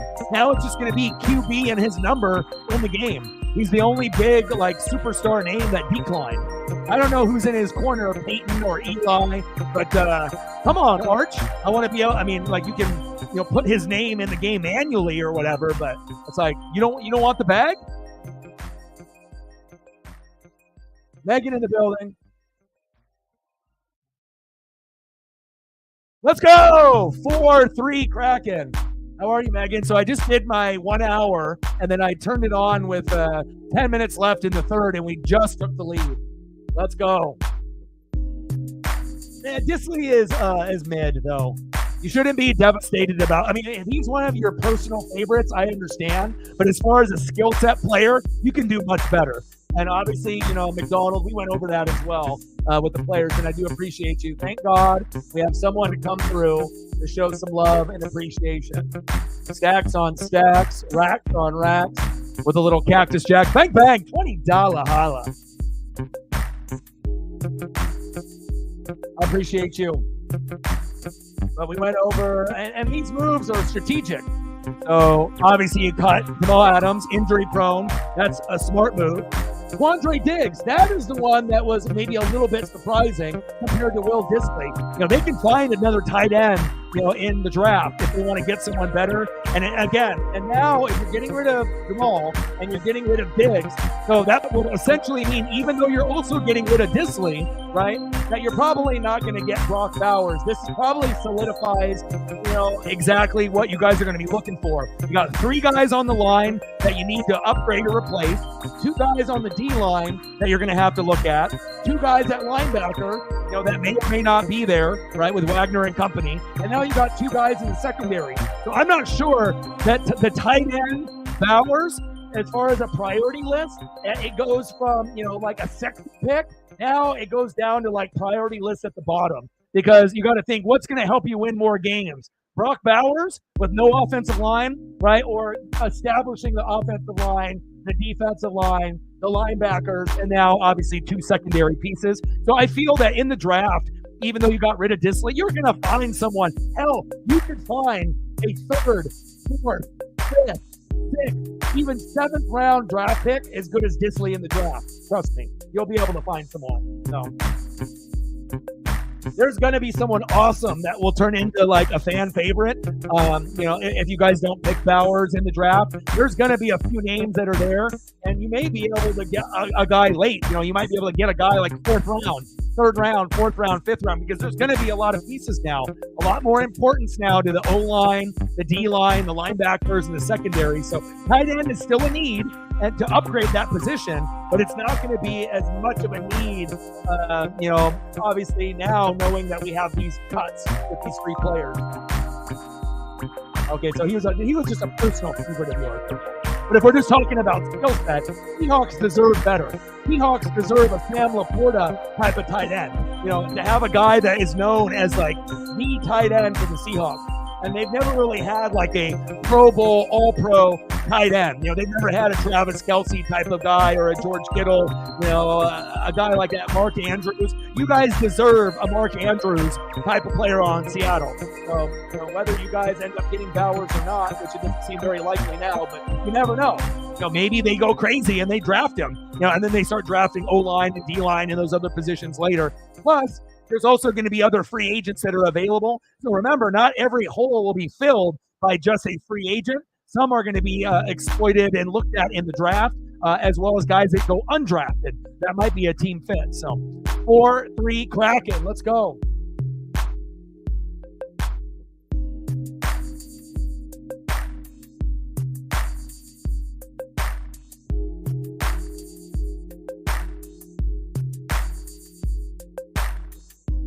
I mean, could you imagine a Sam Laporta on Seattle? But again, you're going to have to beef up that O-line to give Geno time, and Drew Lock is coming back there as well. But Seattle at some point will be like Tampa. Maybe Tampa and Seattle will be looking at a quarterback in the same year. So it may not be this year, but maybe next year or the year after. That's when Seattle and Tampa will be looking, possibly. Because I don't think that we're going to be looking for one now. So hopefully Michael Penix Jr. goes to Minnesota, and hopefully Bo Nix goes to Denver, as far as the late guys go. Come on, Kraken! What confidence that we're playing with tonight. And again, another game where we have 4 different guys getting goals. Justin Schultz, Jared McCann, Tomas Tata with the Tata sauce, and Andre Burakovsky, baby. I can't believe that we're playing this well. And Joey DeCourt is in net. So again, as long as we give up 3 goals or less, the offense feels like it's hit a stride. And I was going to send you the interview. I actually had the interview of Hack last night. Did you see it, Megan? Oh my gosh. There's a lot of people that are very, very angry at Calgary right now.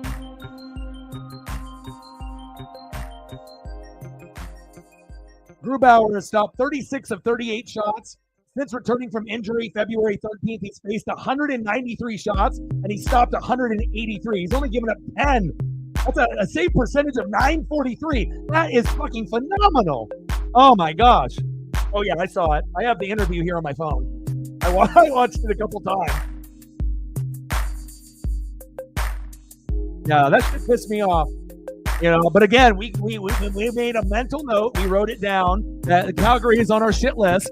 And, I wasn't expecting them to be like that, but I totally forgot that they did that dirty move earlier in the year in December. So definitely they're going to be on our shit list just like Colorado is too.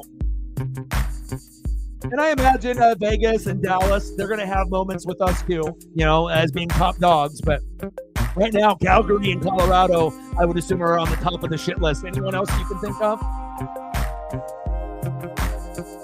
Yeah. Come on, Kraken. Let's go. Less than a minute to go. We're going to win this. I am so shocked that we put up 4 goals. I thought this game could easily have gone 3-1. Maybe we lose, 3-0 or maybe it's a 4-1 kind of game. I did not expect to turn, after I did my, 1 hour show, I didn't expect it to be 3-3. I was like, oh yeah, let's go. But it feels like Uncle Mo. We're pissed, we're angry, and Calgary lit a fire in our ass, and I like that. And Joey, obviously, getting a chance to be able to gain some confidence himself and give Grua a timely day off.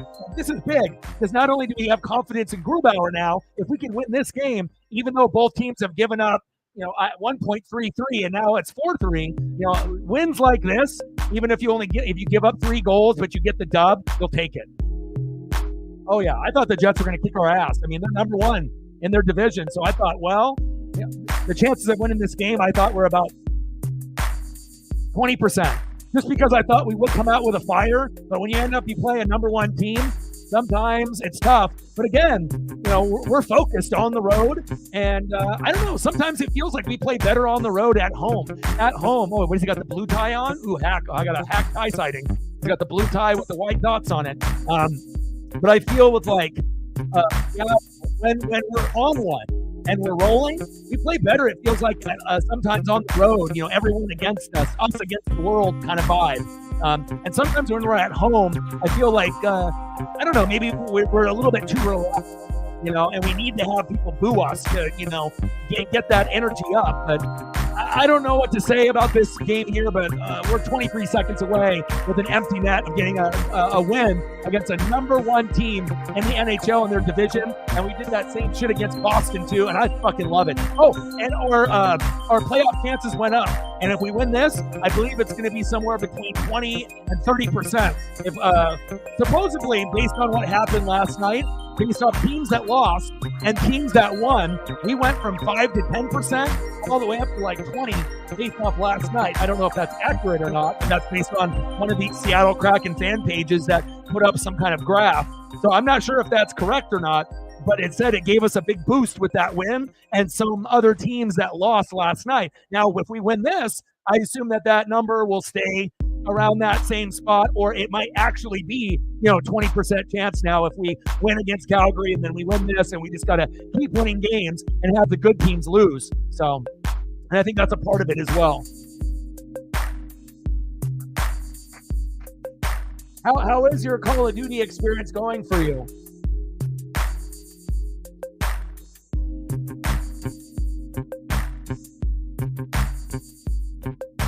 $14 seconds left.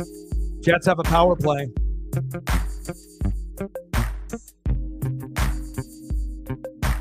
Yeah, because it's based off our wins, based off good teams losing, and then just looking at the Western Conference and then the rest of the schedule the rest of the way. But I mean, this definitely is a vibe. Uncle Mo carrying over to the next game. Because if we would have lost to Calgary, there's no way we're up 4-3 right now. I don't think so. I feel like we would have got our ass kicked against Calgary. I don't think we're winning 4-3 right now. So momentum has funny ways of showing itself, and I'm all for it. I want the Kraken to make the playoffs. I don't give a shit if people are saying, "Oh, you guys suck. You're a bottom, 8 team in the NHL. Give it up." I'm not going to give up. Yeah, we might not be a very good team this year, but we still have time to gain ground. And it helps that we have a top 5 easy schedule the rest of the way after having a very difficult schedule early on. And we're playing top tier teams and beating their ass. And I like it. Come on, Kraken.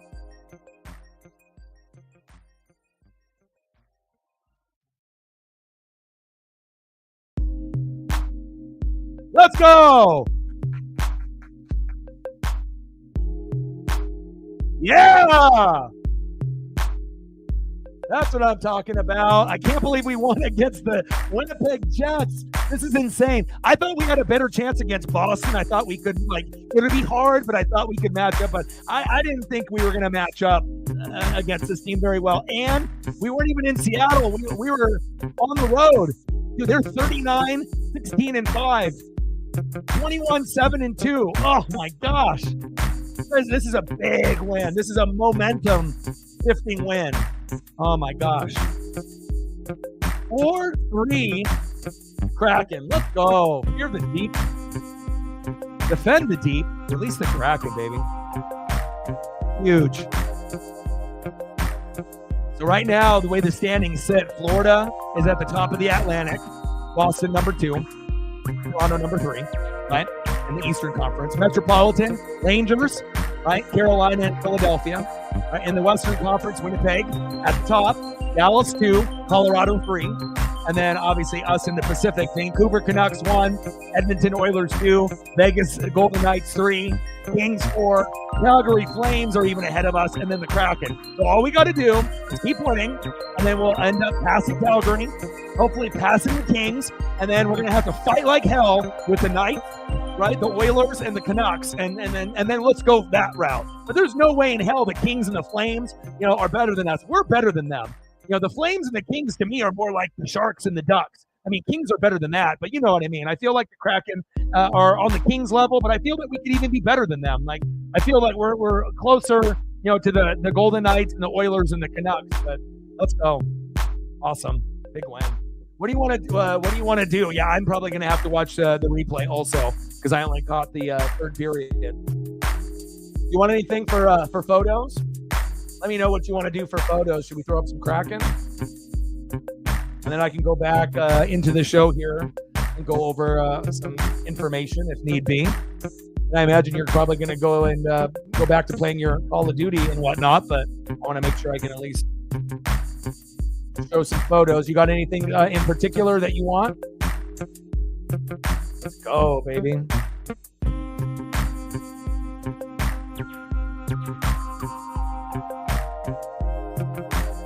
Big win for the Kraken. One of the biggest of the year.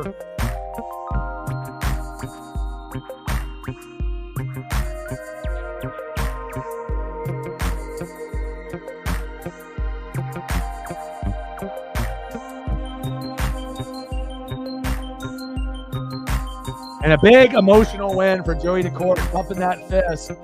Getting that dub for his confidence. I came in for Gru, got a couple shutouts and got roughed up a little bit, and even though you gave up 3 goals, hey, we found a way to win 4-3, and sometimes that's how hockey is, right? And you'll take it. Nice job, Joey. As long as you give up only a goal per period average, and we can find a way to get 3 and at least, be close at the end, that's all we can ask for. Nice job, Joey.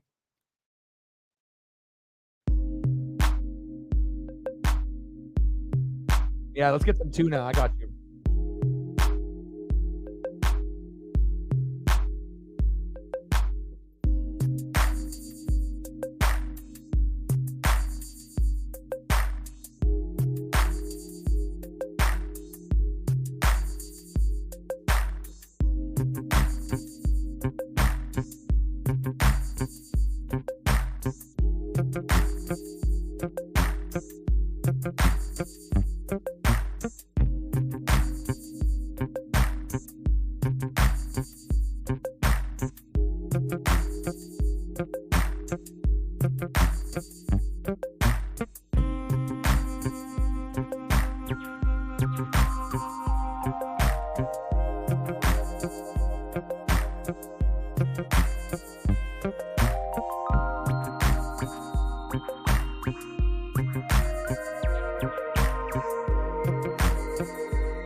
Big win. Yeah, I got to watch a replay too. I'll watch it tonight.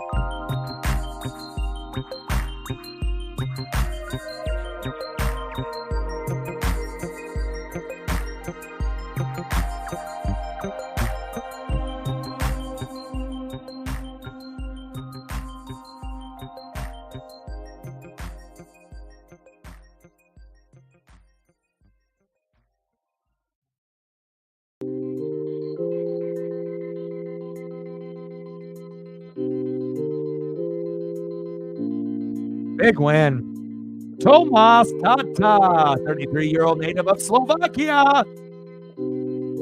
Let's go, baby. Throw up photos for all the guys that scored for us, and I'll get you some hack up here too. Nice job, Tata sauce.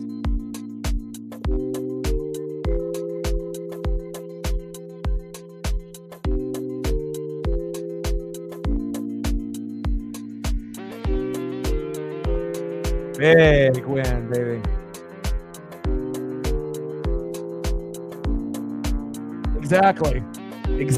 You know, and let me see here. So a quick breakdown: 33 shots on goal for Winnipeg, and only 24 for the Kraken. How often have we gotten 4 goals off 24 shots? That's incredible.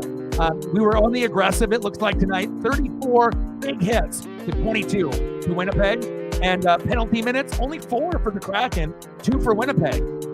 And face-off percentage, of course, we never win face-off percentages against any team we play, it seems like. I mean, it happens once in a while. 55.3% for Winnipeg, 44% for the Kraken. So, I mean, it's kind of close to 50%, but sometimes it ends up being, like, nasty, where it's like 65% the other team, 35% us or worse. But awesome. Off with some Justin Schultz. And again, it's a different player every game, and it usually is a different players in the game itself. You're not going to get a guy that gets 2 goals. It's 4 different individual players, and I love that team aspect, you know, that we're able to do that. It's awesome.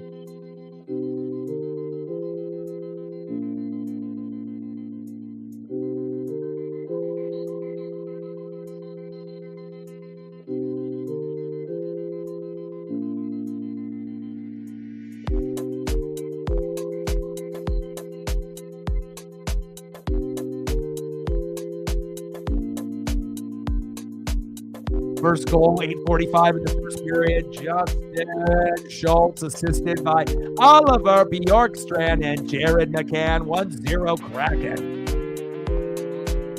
And then Jared McCann's like, you know what? Let me get in on the action. Got a goal in the second period.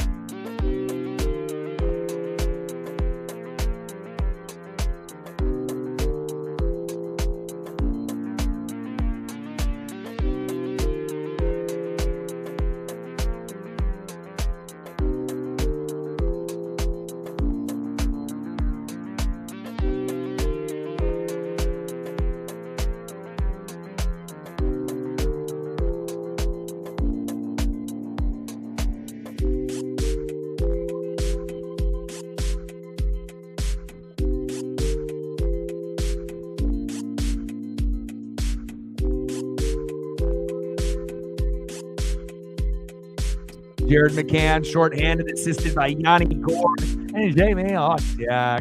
2-1 Kraken.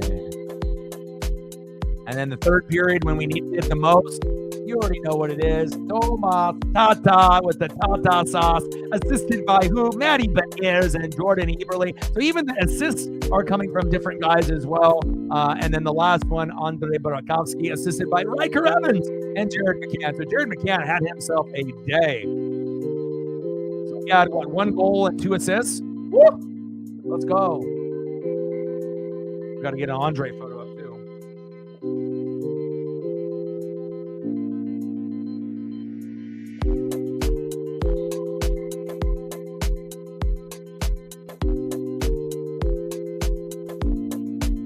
We'll get some hack up there for you.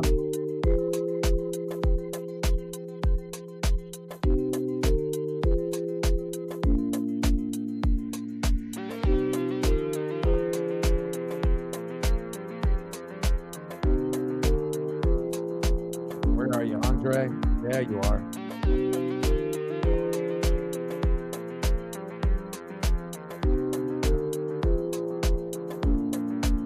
Let's go, baby. Defend the deep. Release the Kraken, baby. Big win. 4-3 over the Winnipeg Jets. First place. Love it.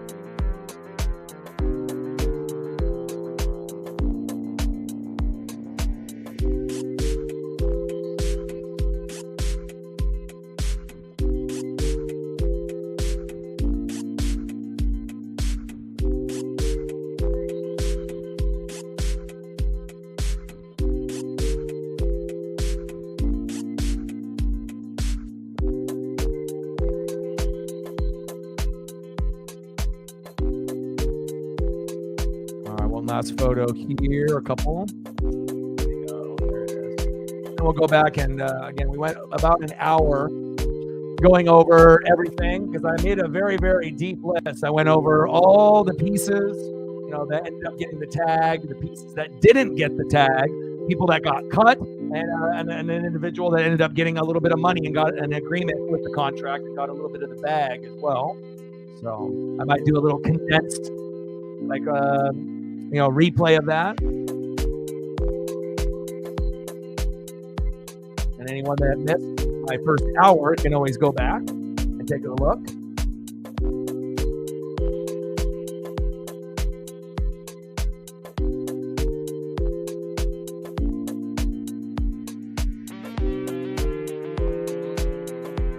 No, I did not. Who did that? I'll have to look that up. I did not see that. How did that happen? At the end of the game, they got one, and then empty net, they got another? Or did they just went crazy and got two immediately? Bang, bang, and they just got them? Wow. Yeah, me too. I am glad Riker's back as well.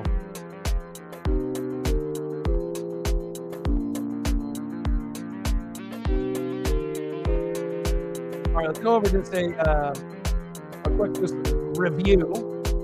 Obviously, with what I did, I don't necessarily want to do the whole shebang over again because it took a lot of time and effort to kind of go through all of that information. I mean, I go over a lot of information in this stream, so anything that you need to know about all the players and whatnot, I pretty much had that in that first hour, but I can give you a little condensed little review here with what we got, and then we'll probably.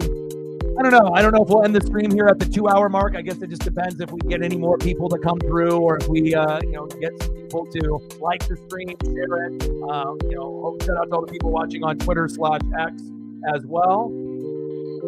Appreciate y'all.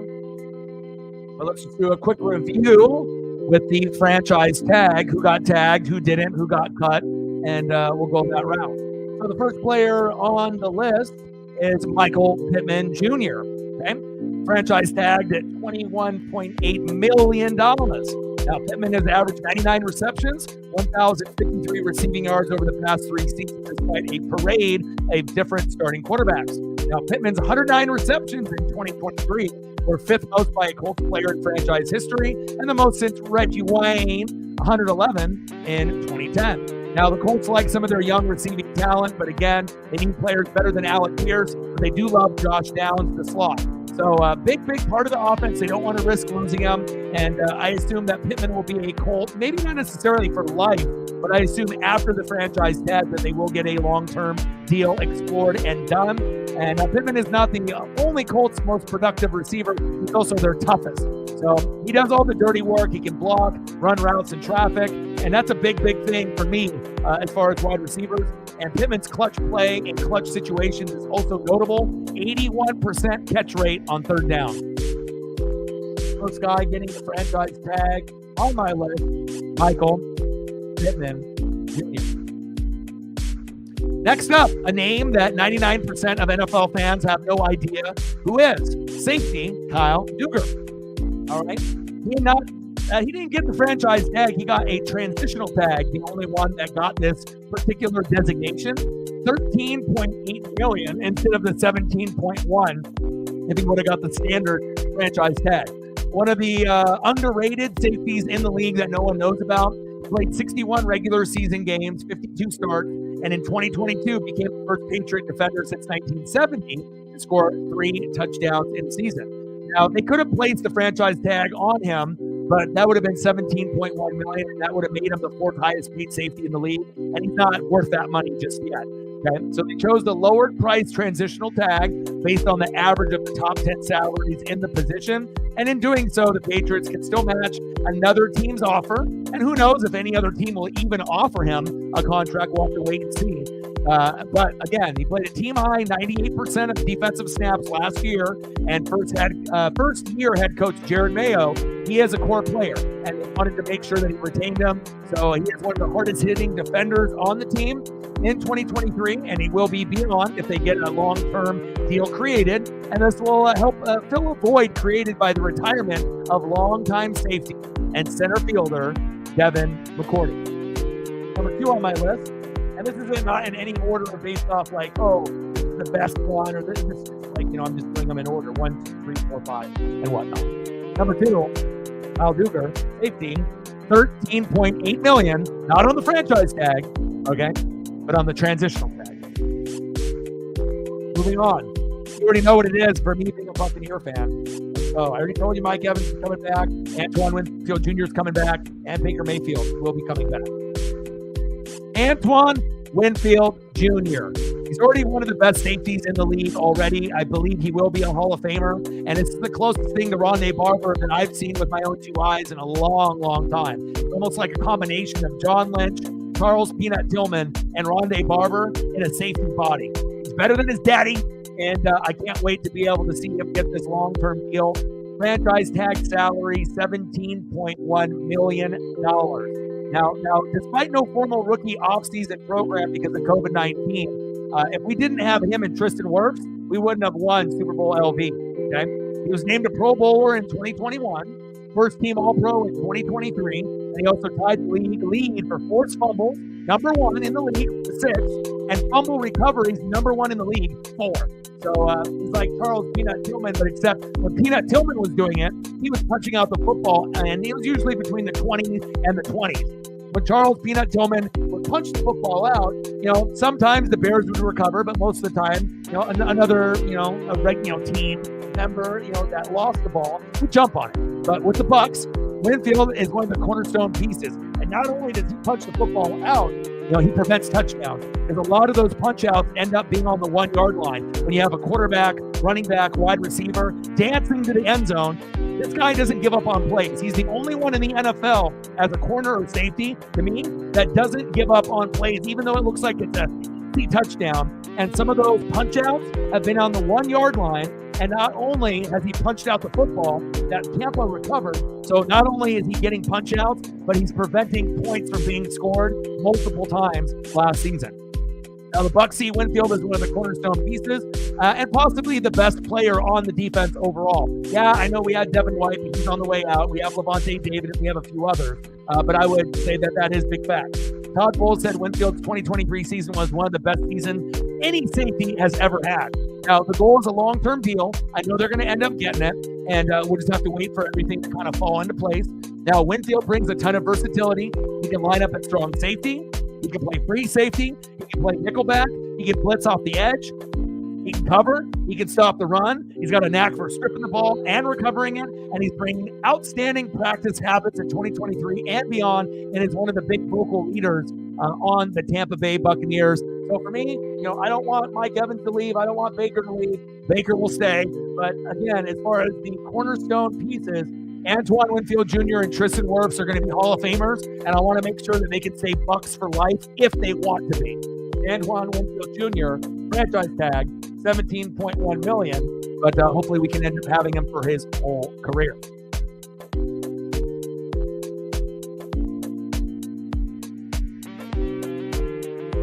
Number 4, another player that most people have no idea who he is, Jaylon Johnson, corner for the Chicago Bears. Got the franchise tag, $19.8 million. All right. Now, the Bears and Johnson have been going back and forth for months and months and months over the extension. He wants to get paid. Now, Ryan Poles spoke confidently, at the combine. He's like, we're going to make sure we're going to get this done. We got the strong cash flow. But we already know the Bears are last place team, and they got a long ways to go, and they got to decide if they want Justin Fields or if they're going to draft Caleb Williams, which they may in this upcoming draft. Now, this buys the team a little time to work out a long-term deal, $19.8 million, and the deadline will be July 15th. So that'll be the magic number for Jaylon Johnson and Ryan Poles and the Chicago Bears. Now, Johnson had his best season in a contract year, which a lot of players do. He was named second-team All-Pro and earned Pro Bowl honors. He had a career-high 4 picks, including a pick 6, 10 passes defended, 1 forced fumble, and 36 tackles in 2023, and allowed 195 yards, 31 passer rating when targeted.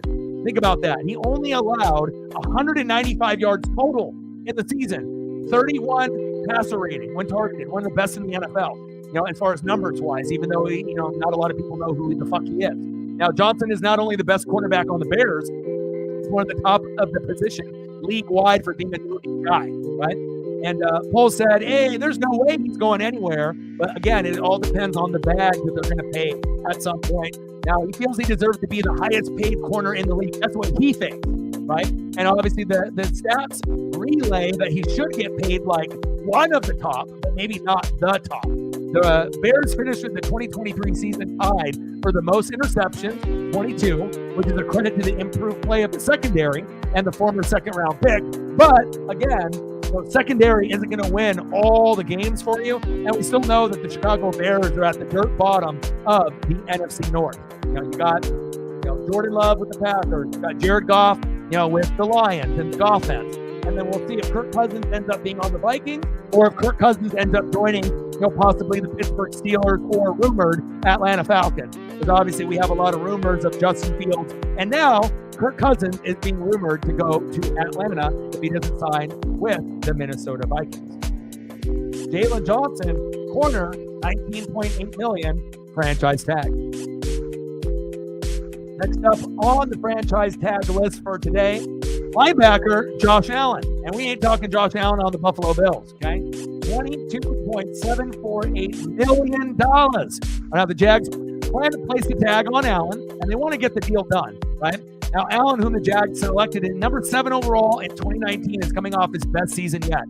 A single-season franchise record, 17.5 sack lunches. Yum, yum, yum, yum, yum. That ranks 2nd overall in the NFL. Now, over the past 3 seasons, Josh Allen ranked 6th in pressures, 228, tied for 10th in sacks, 32. Allen's career 45 sack lunches, yum, yum, yum, yum, are 2nd on the Jags' all-time list, only trailing Tony Brackett's by 10. So he is going to end up being the number 1 sack leader for Saxonville and Duval as long as they can get the deal done. Now, the Jags don't want Allen to hit free agency because they don't want to lose control of where he's going to play. And he's one of the most sought-after defensive players this cycle and beyond, okay? And if you think about what he can do, you got to get this done by that July deadline. Now, in addition to being one of the league's best pass rushers, Allen is good against the run and is one of the team leaders in the locker room. He is one of the few Jag core drafted players that seems like he could possibly be a Jag for life if they want him to be and if he wants to be. Linebacker Josh Allen, franchise tag, $22.748 million. Next up, probably the most underrated defensive tackle in the NFL. On the Baltimore Ravens, Justin Madubuike, a Haloti Ngata clone. He tackled $22.102 million. Now, Madubuike, 13 sack lunches, yum, yum, yum, yum, were a career high, and he ranked 9th overall in the NFL, being a no-name player. Now, his streak of 11 straight games with at least a half sack, 0.5 sacks or more last season is tied for the longest in a single season in NFL history. Now, he was named 2nd all-team All-Pro and invited to his first team Pro Bowl after shattering career highs with 56 tackles, 12 tackles for loss, and 33 quarterback hits. Now, the Ravens weren't going to let this 26-year-old sack lunch leader last season go anywhere else in free agency. Now, they typically use the tag to buy time and then get the deal done. Now, 6 of the previous 8 players tagged by the Ravens have eventually signed a long-term deal, including last year quarterback Lamar Action Jackson. Now, this wasn't an easy move for Baltimore. The Ravens needed to create $10 million in salary cap space by March 13th to make this happen, but he's worth it.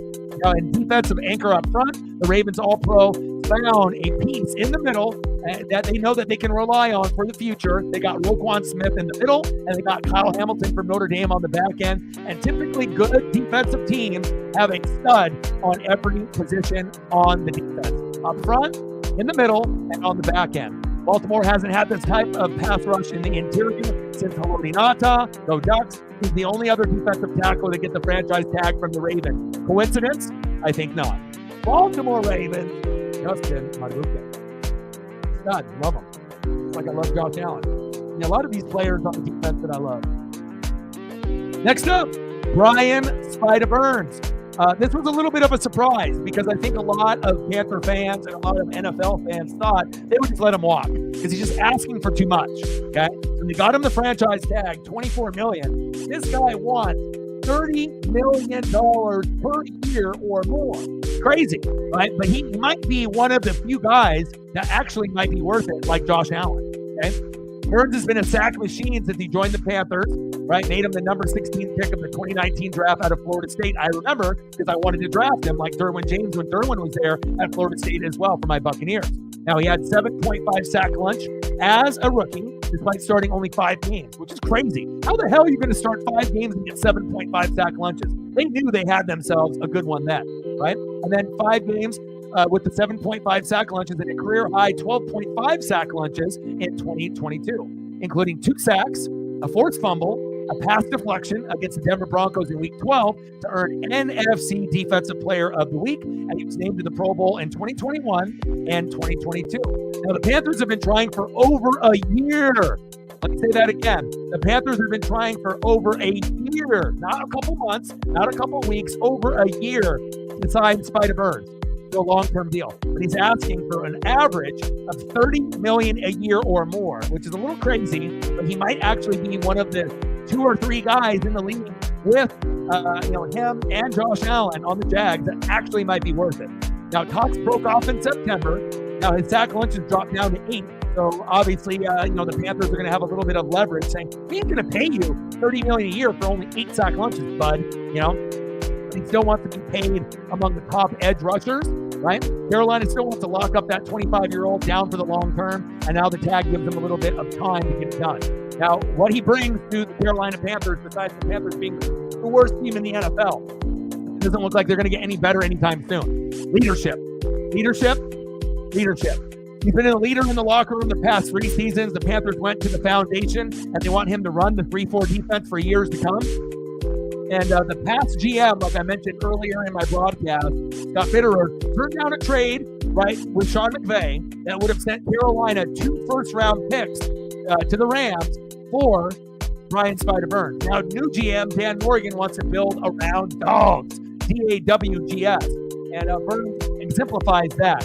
But yeah, they could have got 2 first-round draft picks for Burns, but in all reality, do we trust Carolina's draft-making skills? They didn't draft AR. They didn't draft C.J. Stroud. They drafted Bryce Young. So think about that for a second. So if you trade away arguably your best player on the team and you fuck up on those first-round draft picks, then you're even lower than you are now. So I understand the interest, and Sean McVay would have fleeced them because chances are 2 first-round draft picks coming from the Rams, how good of a pick are we talking? 15 to 25? And there's no guarantee that they would have hit on those picks either. So we'll see if they end up getting a deal. But another man that got the bag, Brian Spider Burns, $24 million. And my last 2 on the list are the biggest candidates for a tag and trade. The first is L'Jarius Sneed, cornerback, $19.802 million. And bottom line, the defense for the Chiefs normally is in the top 15. This year, they were top 5. And at the back end of the year, they were top 2. So normally, it's a top 5 offense, a top 15 defense for Patrick Mahomes and company. This year, offense was top 15, defense was top 5, and towards the end of the year, they were top 2. So they kind of flip-flopped offense and defense. Now, they tagged Sneed with either the idea of signing him, right, to a long-term deal after this franchise, or they're going to tag him and they're going to bag him and they're going to trade him, okay? Now, Sneed exceeded the Chiefs' hopes for him when they drafted him 4th round in 2020. Part-time starter as a rookie, but he's been a full-time starter since. Now, he shadowed opponents' top receiver for much of the 2023 season, and we fucking noticed. He didn't allow a touchdown pass as the nearest defender in coverage in the regular season. Let me say that again. He did not allow not even 1 touchdown pass in the regular season going against wide receiver ones all year. Pretty impressive. Signature play was a forced fumble in the AFC Championship game as Baltimore's Zay Flowers was about to score a touchdown. Now, they didn't want him to walk away without getting anything in return, so that's why they tagged him instead of Chris Jones, right? And then we'll see what they end up doing. They have Trent McDuffie, Joshua Williams, and Jalen Watson, right? 4th and 7th round picks for Williams and Watson, right? So we'll see, what happens there. And respectively, those guys are okay, but they're nowhere near the talent level of L'Jarius Sneed. So he does make a good candidate for a tag and trade option. L'Jarius Sneed, corner, $19.802 million. And the guy that is probably the most likely to get tagged and traded is this guy right here, T. Higgins. Okay? Two sides were unable to get a deal done. Franchise tag salary of $21.816 million. All right. And they've been going back and forth. Two sides were unable to reach a long-term deal before the start of last season. So now, Jamar Chase, Higgins, and Burrow got at least one more year together, and Tyler Boyd avoid the Boyd. Now, Higgins led the Bengals in receiving its Super Bowl LVI with 4 receptions, 100 yards, and 2 tutties. Back-to-back seasons of 74 receptions and more than 1,000 receiving yards before dealing with injuries last year and being held to 12 games and only 656 yards, which is not a very good stat line, but he was banged up. Now, despite the injuries, he still finished second on the Bengals with 5 receiving touchdowns, even more than Tyler Boyd. Now, Higgins, a second-round pick in 2020, has been a pivotal part of the Bengals' offensive overhaul. He arrived the same year as Burrow and has been one of the team's go-to options. Now, Higgins has got the body and the frame, 6'4", and a catch radius that anyone would be drooling over in a passing option virtually in any situation that he can come up big with. Now, throughout the time in the league, he's continued to develop as a good route runner and earned the trust of Burrow and Zach Taylor and the rest of the staff. T. Higgins, franchise tag, $21.816 million. So let's do a quick review. Michael Pittman, Kyle Dugas, Antoine Winfield Jr., Jalen Johnson, Josh Allen, Justin Matabuke, Brian Spider-Burns, the last few that are more likely to get tagged and traded, L'Jarius Sneed and T. Higgins. I don't think any of the others are going to be in that window. Only these two. And even though that these two are rumored, they could still go back to the Chiefs and the Bengals, and I don't think anyone would be shocked. Those are your 2024 franchise tag tracker. And then let me go to the guys that were not tagged, and then we'll go from there. So not tagged, Chris Jones because L'Jarius Sneed. And even though he only has 2.5 sacks in like 19 playoff games, he's just like Aaron Donald. He's always getting double and triple teams. And if you don't have Chris Jones, you're not winning Super Bowls. Big facts. So we'll see if they can end up figuring out a deal. And it would be in their best interest if they want to keep this Mahomes magic going, Travis Kelce and Andy Reid, to get Chris Jones to be on the Chiefs. Not tagged, Christian Wilkins. Started for the Miami Dolphins. A little surprising, but sometimes you become a cap casualty because of the money. And I feel that's what Christian Wilkins is. A cap casualty because of the money. Some team is going to get a gem, Christian Wilkins, if he can stay healthy. And then we go to running backs that will definitely be going to new teams. Saquon Barkley. Good fits would be the Houston Texans with C.J. Stroud or the Los Angeles Chargers with Justin Herbert and Jim Harbaugh.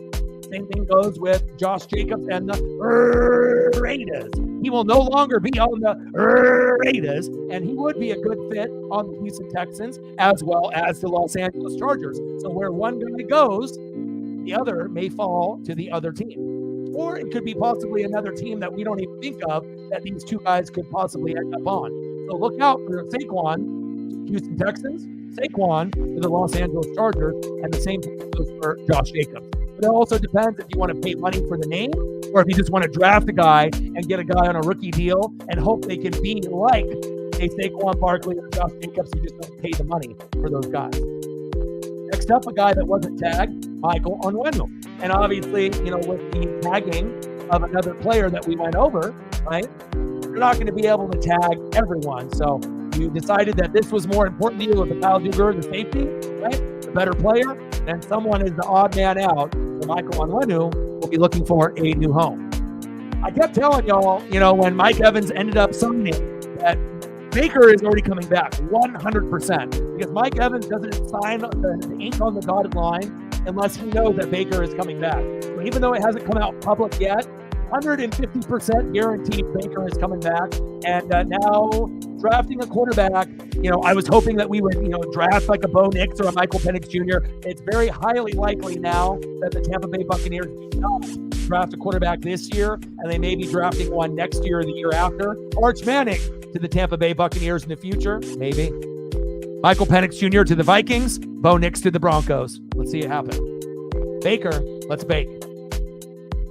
Calvin Ridley, a guy that could come back.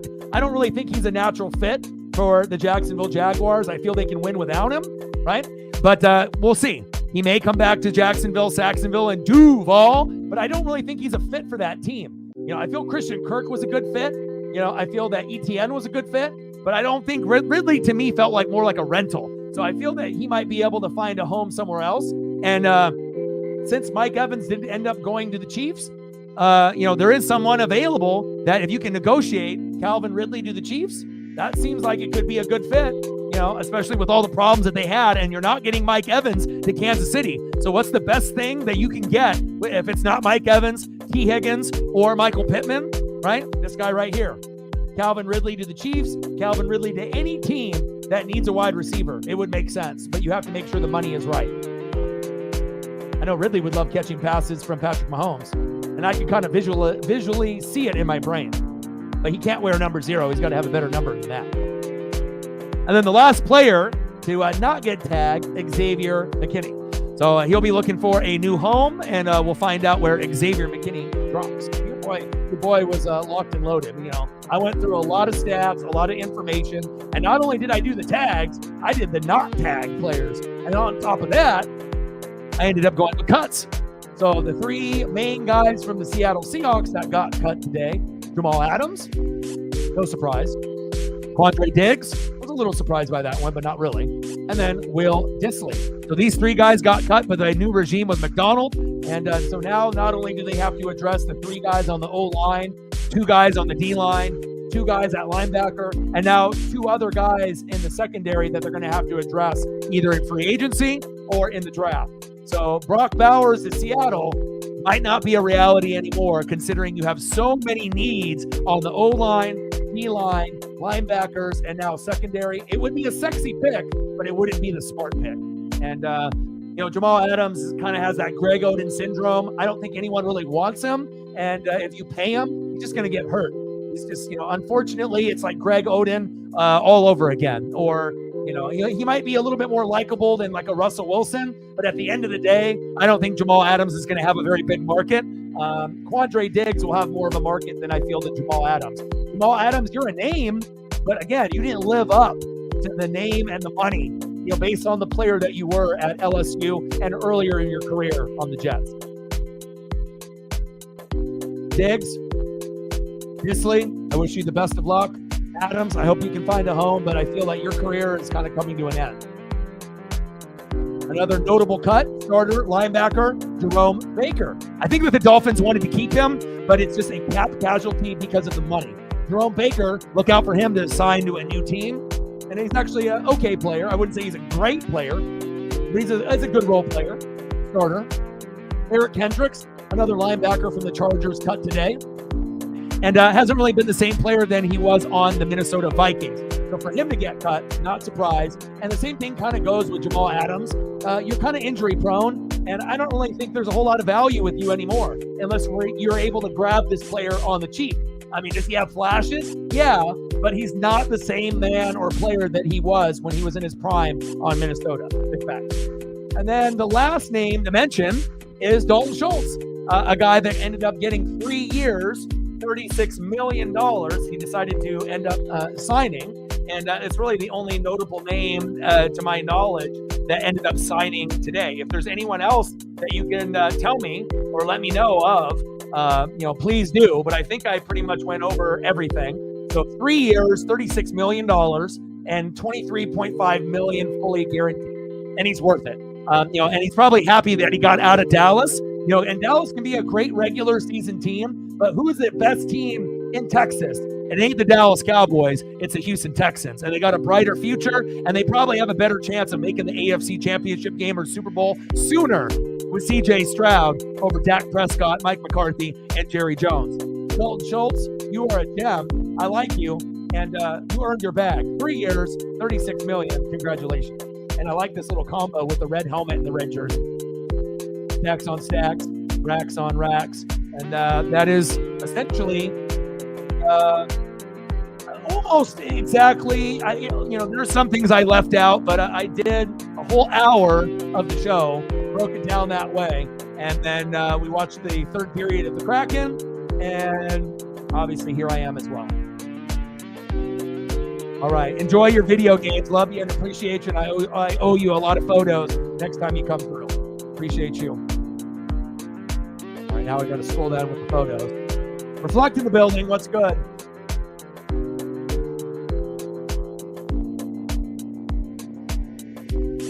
Big win against the Winnipeg Jets. How are you, Reflect? Anytime I end up doing an NFL stream, even if it's like, I got all these like photography lights going on, I always have a fan on me. And a lot of times it's on medium or high and I'm sweating, It just shows how much passion I do have for the NFL and the college game, as well as wrestling. But NFL, college football, they're at the top, baby. Because I figured that people like Reflect or like Megan, there would be some people coming in. But I did start the stream later. I was going to start it at 5, but I thought that maybe not as many people would show up. So I started it at 6 Pacific. But again, if anyone's watching on Twitter/X, shout out to you. The people that are in the room right now, do your boy a solid and smash the like button if you could. It'll help us with the algorithm. With the amount of people that we have watching on Twitter and here in the room, there should be no reason that we don't have 20 likes for the stream, especially with all the hard work that I put in, with all the stats, the money, and a breakdown of each player, going over the guys that got franchise tagged, the guys that ended up getting cut, guys that didn't get the franchise tag, and then obviously the Dalton Schultz situation. Yeah, that's what I'm here for, to break things down.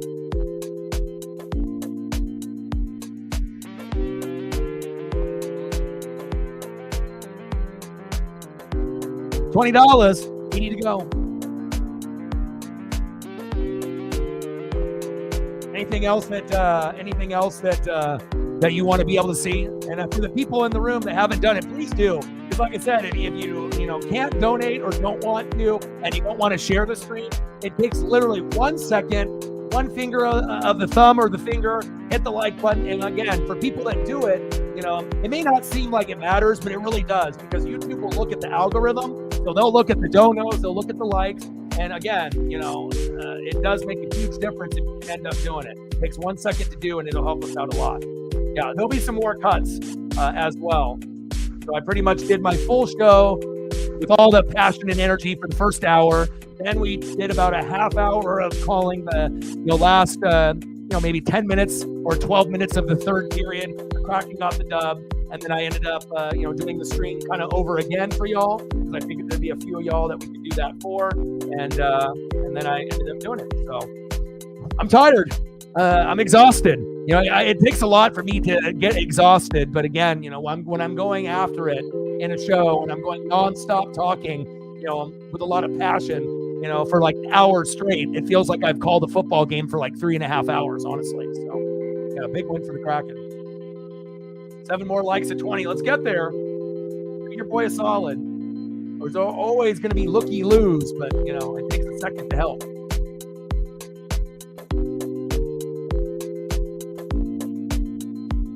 All right. Anything else that anyone wants to go over?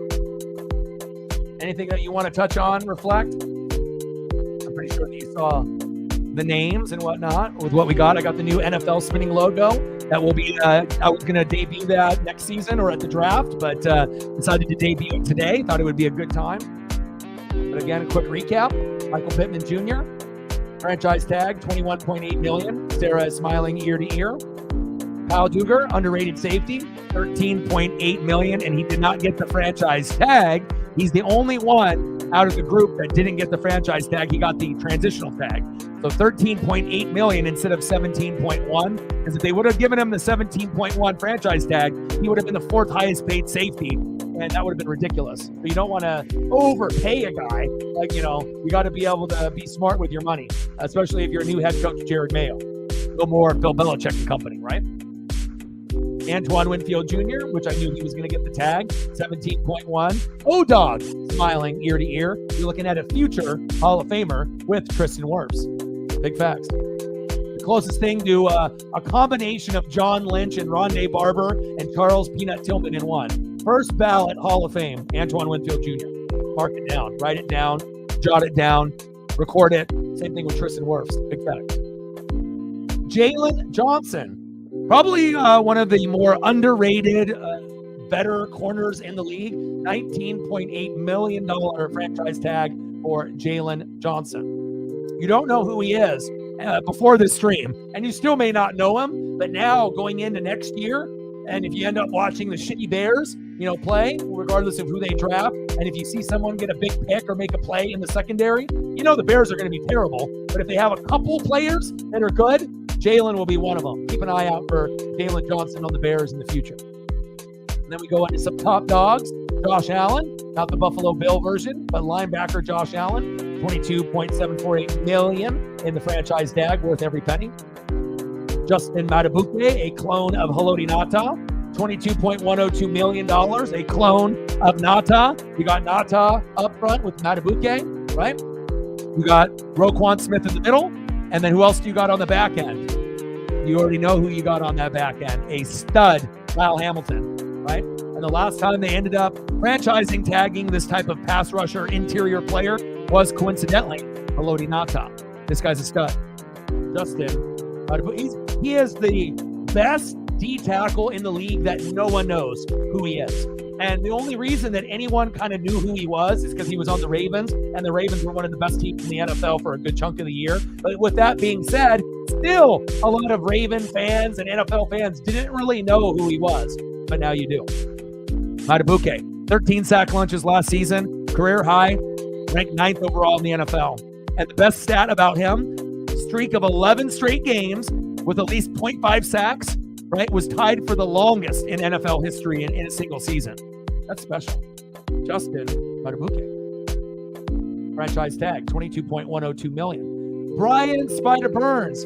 This was the guy out of all the guys on the list that I thought that, there was a chance that he might not get tagged, but the Panthers are desperate because they just don't want to let him go because he's like the best player on the team. They don't got anybody else. They're the worst team in the NFL, and they don't want to get nothing in return. $24 million, and he wants to get paid $30 million a year. And I imagine Josh Allen is going to be wanting around the same amount, $24 to $30 million a year.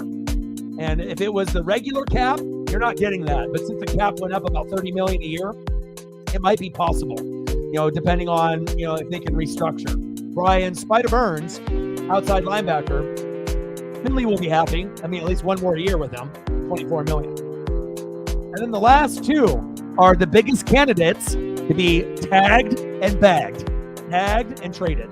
L'Jarius Sneed, corner, $19.802 million, and T. Higgins, wide receiver, $21.816 million. Now, it's very possible they get tagged and they stay, but these are the only two, in my opinion, that are going to get tagged, and they may get bagged and get shipped to another team.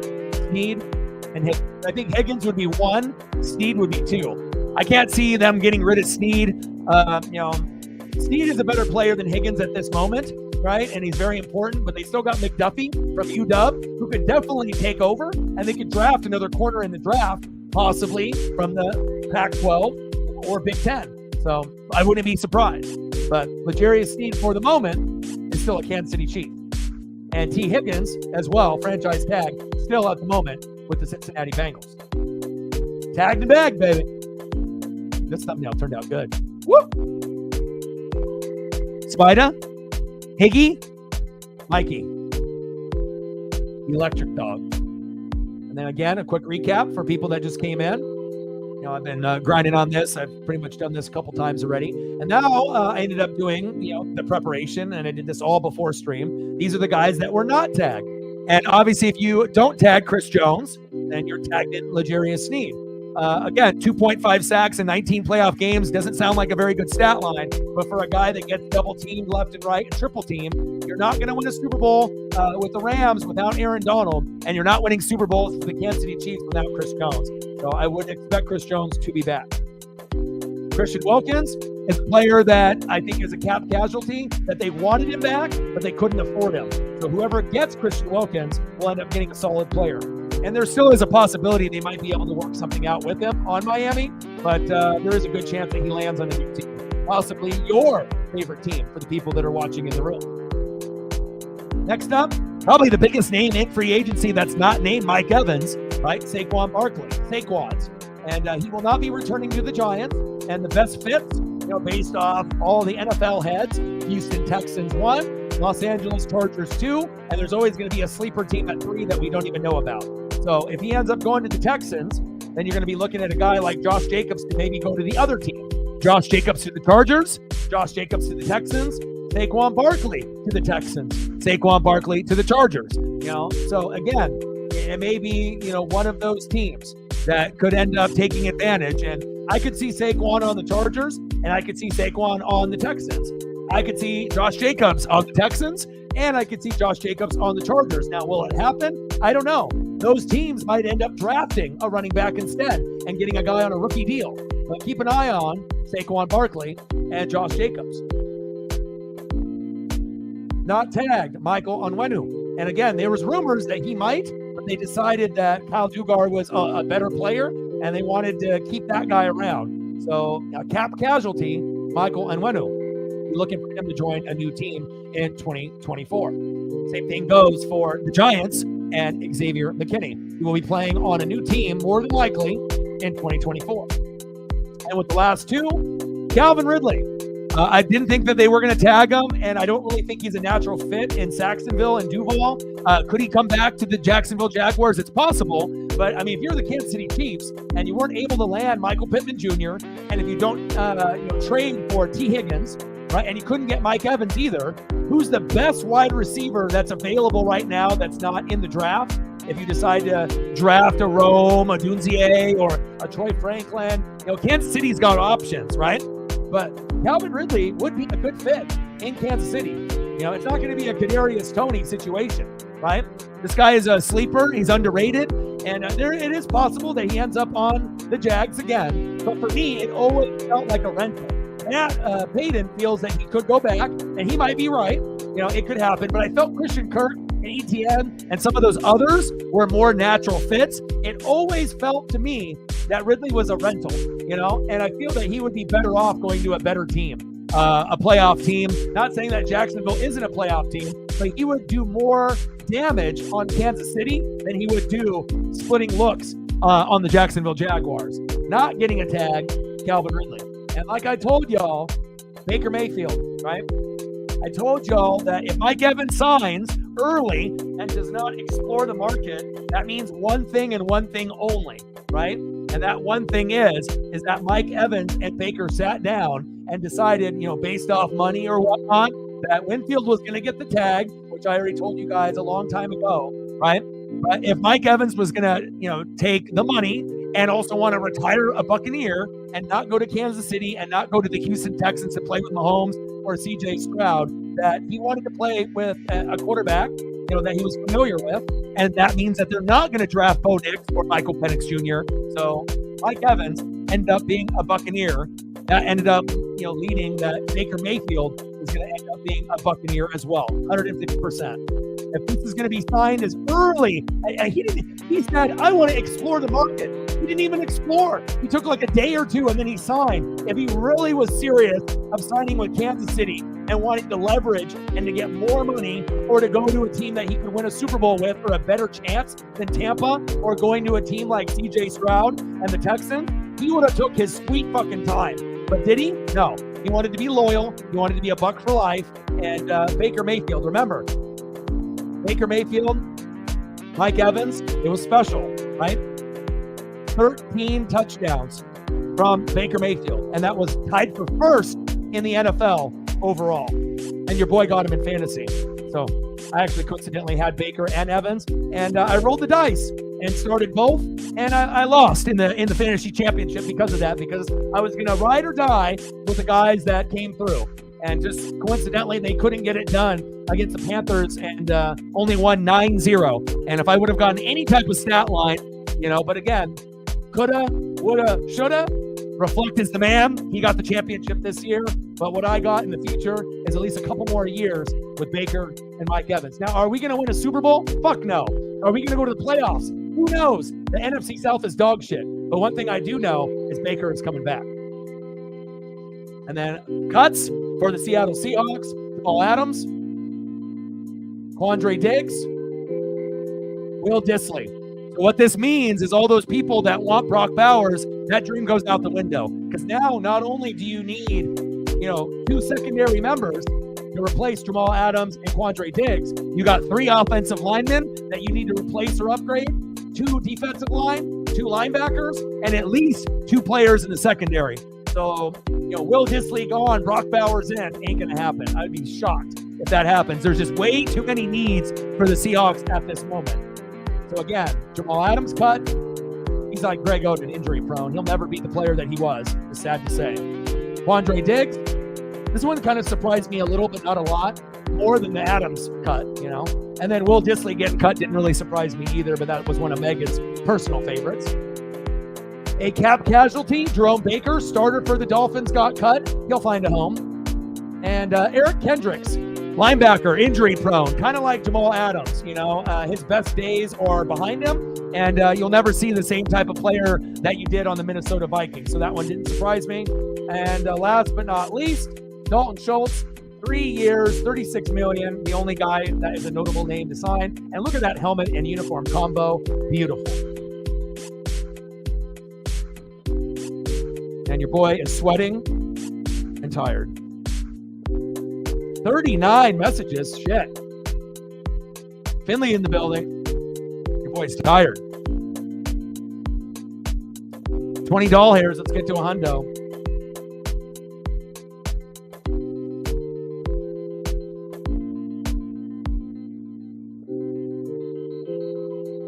Oh, I see.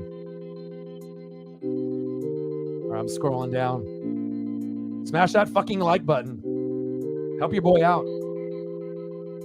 It's like people act like likes on posts are like the most coveted thing on planet Earth. Like it's a precious thing to be able. You can only do so many likes in a day, or you run out. I like supporting my friends.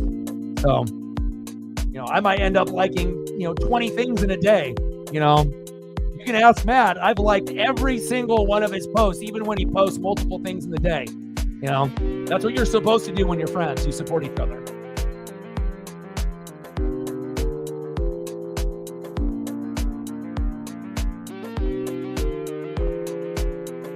Is that so? Well, first, job, right? Second, computer. Third, microphone. 4, speaker, right? And then we can talk.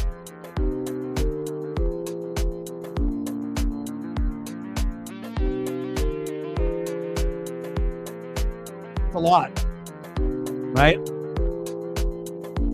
Yeah, it'll be very, very interesting to see, what route that they're going to go.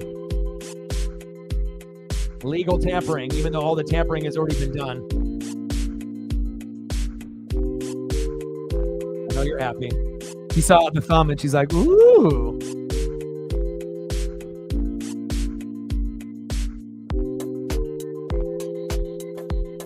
The Jags. They were literally like 1/2 away against Tom Brady with Blake Bortles and company. That team was pretty badass, if you remember, though. Blake Bortles, being a good game manager, right? Leonard Fournette being a top 10 running back at that time, right? You had some Jalen Ramsey. You had a Calais Campbell still in his prime. I mean, they had a squad. What could have been, huh? Yep. That's very true. And also the first 3 were only by 3 points each, right? 2001 against the Rams. 2003, 3 points against the Panthers and Jake Delhomme and company, Muhsin Muhammad and Steve Smith, right? And then obviously the last one after that, 2004 against Donovan McNabb and T.O. and the Eagles. 3, 3, and 3. So there probably was some cheating going on there too. Finley in the building. I was waiting for you to come in. Finley must have just woke up. Like I even started this stream an hour later. I was going to start it at 5. I started at 6 Pacific time. What's good, brother? Are you surprised with the spider burns? Yeah, I even hooked you up on the thumb. Look at that. What you think about that spider? You like it or no? Of course, he's going to be wanting like 30 million, a year.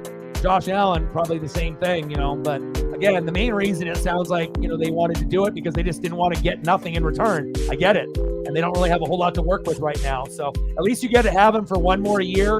And then realistically, he might be gone But also with Spider Burns, with the former GM with Fitterer, he turned down 2 first-round picks from Sean McVay in the Rams. But the thing is that Carolina can't draft.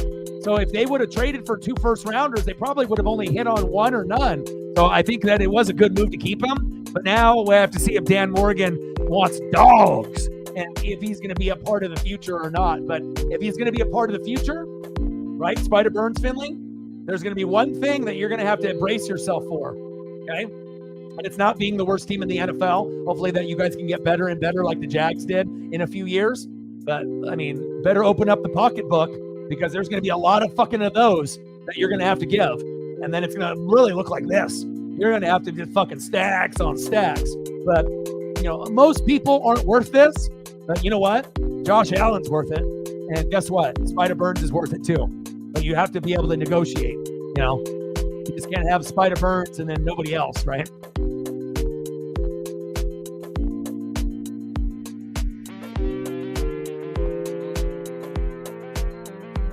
What's good, brother?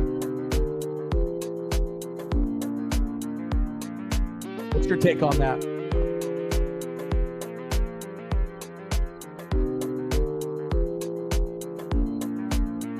Get those likes up, baby.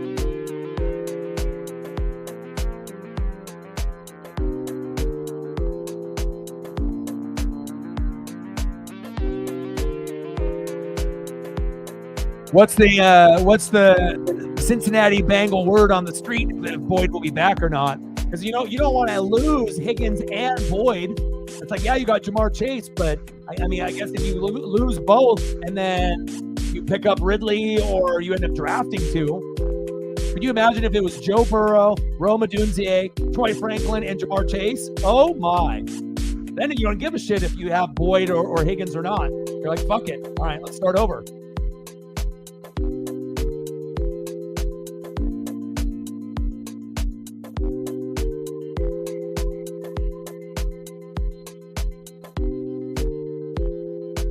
I only get tired when I go like with my full intensity and enunciating, and I'm just talking nonstop. When I'm doing a game, I get a break, or other people can talk in conversation, and I can kind of have some water or whatever. But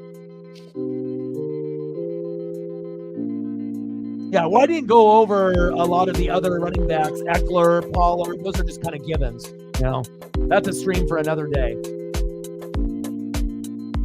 I already did fucking 2 hours of prep, going through all these pictures and all the names. I mean, shit, if I did a fucking not tag, I could have made a list of like 50 people. So, but those are people that did not get tagged. Correct. Eckler, a big name too. So all the wide receiver hype was for nothing. It's only the running backs that are going to be moving, but the running backs don't have any value either. Jalen Polk. It'll be interesting to see with Clyde Edwards-Helaire and some of these other players and McKinnon and, in the future, if those guys are going to be a part of the future or if it's going to be Pacheco and they're looking for 2 new guys to add to him. Yep, Hayden Hurst. Hayden Hurst is mid, though. Like some games he's good. Some games he's kind of awful. It's like some games he'll get a touchdown and some games he'll get nothing. So it's like I feel that he's like a top 16 tight end, but he's kind of leaning more towards like, 12, 13, 14, 15, 16. He's not a top 10 tight end in my opinion. He can have top 10 games a few times throughout the year, but, they can definitely upgrade the position.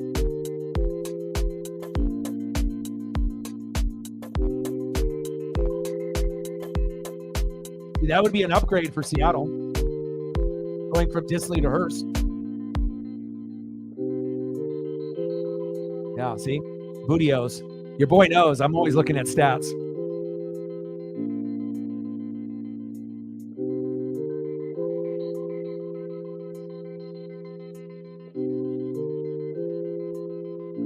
You know it.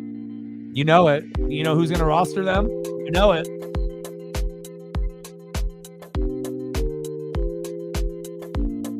Jason Kelce retired. Yes, he did. Congratulations on a fantastic career.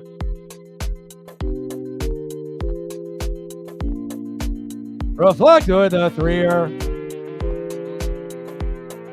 Stacks on stacks, racks on racks, with a Cactus Jack. Bang, bang. $3 color. What do you want to do for photos? You got anybody, like I said, free agent wise or draft pick wise that you want? And I can throw those players up for you. You let me know what guys from the college ranks that you want. I can throw a couple of those up. Or if there's someone that you want.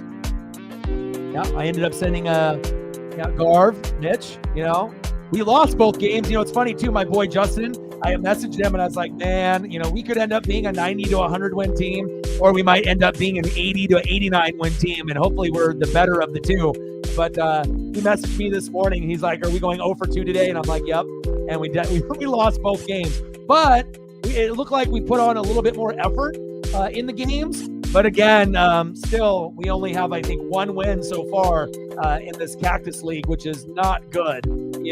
Again, and of course, we're not playing all our pitchers and we're not playing all our starters, but still a little alarming that we only have 1 win, and with all these question marks and no Jared Kelenic, no Teoscar Hernandez, no Eugenio Suarez. And of course, a lot of those guys struck out a lot, and we are moneyballing it. And, and I know it's, preseason baseball, but still a little alarming, that we only have 1 win so far out of like 10 or 11 games. That's a little scary, for me. So, but hopefully it's just preseason, and hopefully we can come out of the gates running. Yeah, Jesus Christ, dude. And it's funny too, because I kept telling my boy Justin, it's like, I feel confident with the pitching, but the hitting makes me nervous. Because if we had a pretty good lineup last year and we could only muster 220, 230 for the whole year, this lineup, based off name recognition, is worse, but based off hitting ability is better. But when is the chemistry going to happen? Right away? Game 60? Game 100? The end of the year? I don't know. We'll have to wait and see. Is that good? Yeah, I saw. Yeah, he is. I don't know what his, the last time I checked, he didn't even have a hit, so we'll see where he's at.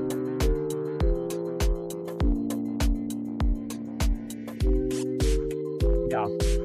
I know a lot of, but you know what I mean? But just as far as like baseball teams, and even though your team is a shell of itself, no one wants to go 1-10 or 1-11. I mean, if we're going to be a shitty team, in preseason, how about let's go 500? Let's go 5-5. So it's not like we're 8-2 and I'm like, oh shit, we're going to come out of the gates and we're going to win 100 games this year. No one, anticipates going into the Cactus or the fucking Grapefruit League and you have 1 win out of 10 or 11 games. I mean, I guess the only thing worse could be if we had no wins. So at least if we have 1, I guess.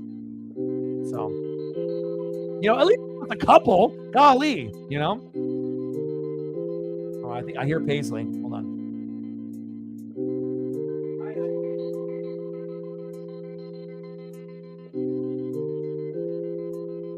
And with Odin and Reflect and some of y'all, I was able to get dog food today. We did have a few of those challenging streams, and it's tough. But we've had a couple, since then that have hit normal. But dog food, $80 to $83. I went and took her to the dog groomer, and I got her nails trimmed and dremeled, and I washed her with like 5 different shampoos. So she's smelling so fresh and so clean. She feels pretty. She looks great. She smells great. I got her a rope at Petco as well. So, it's been a pretty good overall day. And I bought a bunch of fruit for me and her. Blueberries, raspberries, strawberries, watermelon, cantaloupe, melon. And so usually when I buy those containers from like Safeway, if my family ends up going to like Trader Joe's or Fred Meyer and they try to find some like organic stuff and whatnot. But so she's been eating good. And thank you to everyone that has donated, within the last week or so. It definitely helps. And then we obviously have a vet visit this month. And I'm not going to have too many of those throughout the year, maybe once a year, twice a year. And she's going to have a couple shots. The last time we got those when she was a baby. So that's coming up. So I imagine that visit will probably be like 150, 200 at some point. So we'll be grinding extra hard this month to be able to come up with costs for that. And I'll make the appointment sometime this month or next month for that. But a big thank you for the mods and the goats and the real ones like Odin Sun and Megan and Reflect, coming up big to help us out with that. So I appreciate you guys very much.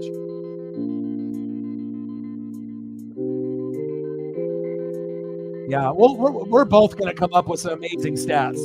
And that's why I feel that we vibe very, very well. It's like I feel the way that your brain works and my brain works and Sarah, and then the way Matt is the only one in the room that has the expertise with like the route running. So it's like all of us will cover other things with like coaches and GMs and covering the league as a whole and the bench players. But it's always nice to be able to have another type of GOAT that has an expertise on something that we aren't as experts of yet, or maybe will ever be, just because of him playing, obviously in Hawaii and having a love for the wide receiver tight end position. So, everyone has something to offer and to bring to the channel. Appreciate you.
Oh, she is fresh and clean, baby.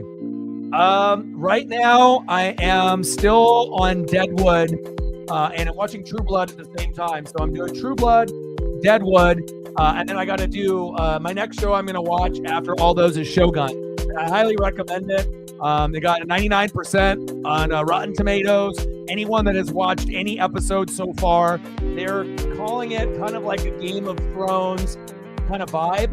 And as it gets going on further, it's on FX, or if you have Hulu, but it took a long time to find the right type of actors to do like the samurai stuff. And a lot of the leads wanted to make sure they had authentic Japanese people that had families and, the bloodline and all that, and making sure that they had the right people do it. And I haven't got a chance to see it just yet, but I've been hearing just like amazing things. Like this might be the most hyped up show that's not on HBO or Showtime or Stars in a long, long time. Like supposedly it's so good, like cinematically, and then the actors and the story, that it should be on like an HBO or Showtime. Like it's that good, and it feels like it should be on a higher platform. So I haven't seen it yet, but that'll be the one that I end up watching next. Oh, The Tourist. I have not heard about that. I don't have Netflix right now, so I guess I wouldn't be able to watch that unless I got someone's Netflix password. But let me see what I'm on right now. And we're entertaining the 3-hour mark. So we'll go for another 12 minutes, and then we'll call it a day. If you haven't smashed the like button just yet, please do. It'll help us out tremendously.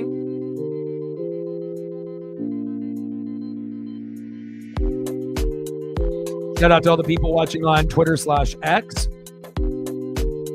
All right, let me take a quick look. Where am I at? Oh, I'm watching regular show. I've watched that from beginning to end. It's like kind of like King of the Hill or like Family Guy or Simpsons. I like having it in the background and watching it. True Blood. Where am I at? Deadwood. I'm on. Where am I at?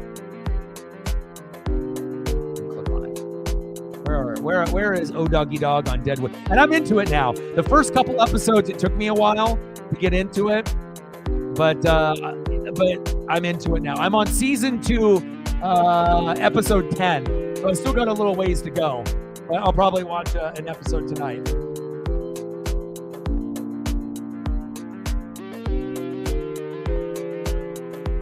Oh, he won't be my wide receiver 1.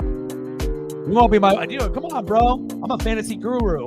If I'm going to be drafting, I'm going Jay Jetta, Amon-Ra St. Brown. I ain't getting Mike Evans till later, while everyone else is sleeping. And the only other person that would grab him is probably Reflect, knowing, what kind of targets and looks. But I might end up grabbing Mike because, again, Baker loves going to Mike Evans, and Godwin, it kind of took a back seat. So whoever grabs Mike Evans in fantasy might end up getting numbers similar to Jay Jetta and Amon-Ra. But again, you just got to hope guys don't get hurt. And sometimes when a guy has like a career year, what happens the next year? They don't have the same type of year. So I like to sometimes stay away from guys that I picked a year before. But, I'm a Buck fan, of course. I got to sprinkle in. I had Baker. I picked up on the wire. I drafted Rachaad White, drafted Mike Evans. So I had a few Buccaneers on the roster. It was Buccaneers and Lions. And, I got a pretty good gauge on the NFL. Judah in the building. What's good? Judah, the Kraken beat Winnipeg. Unbelievable. It's one thing to be able to beat Boston and to beat you guys. Like, I just didn't know if we were going to be able to do it. But to be able to beat Winnipeg, man, talk about Uncle Mo. Calgary was doing us dirty trying to injure our players. And that Uncle Mo transferred over, and we beat Winnipeg in Winnipeg 4-3 in regulation. Unbelievable.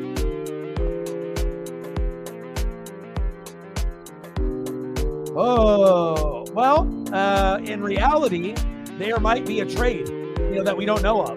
That's going to move a team that is in the top 13 all the way up into the top 1, 2, 3 spots, depending on how it goes.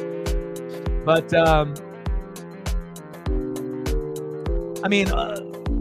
it really depends, like I said, if they decide to go, okay, we're going to trade Justin Fields to Atlanta or Pittsburgh, and then obviously the rumors are Kirk Cousins or Justin Fields to Atlanta.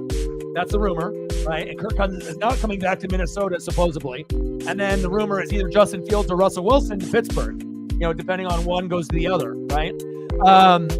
But if they decide to go Caleb Williams, 1, Bears, okay, you go that. At 2, if you're Washington, right, and you're at 2, you got a choice. Drake May, Jaden Daniels. So, and again, either one of those guys isn't going to solve the problem, right?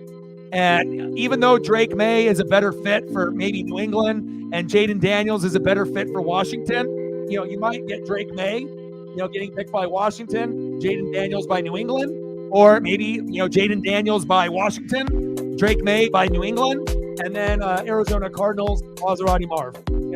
But again, there may be another team that really wants Drake May or, wants, Caleb or whatever that just comes out of nowhere and trades up to Chicago or, who knows? So I don't really know how it's going to go, but it is a possibility we get quarterback, wide receiver, or, maybe Marv doesn't even get picked by the Cardinals, even though a lot of people have him linked there. Maybe they go for Alt, or they go offensive line. We don't really know, on how it's going to go, but don't be surprised if we do have a trade up, within the first, 15 picks and someone trades, from 15 to 3, 12 to 2, 9 to 1, anything can happen in the NFL, as you guys know. So,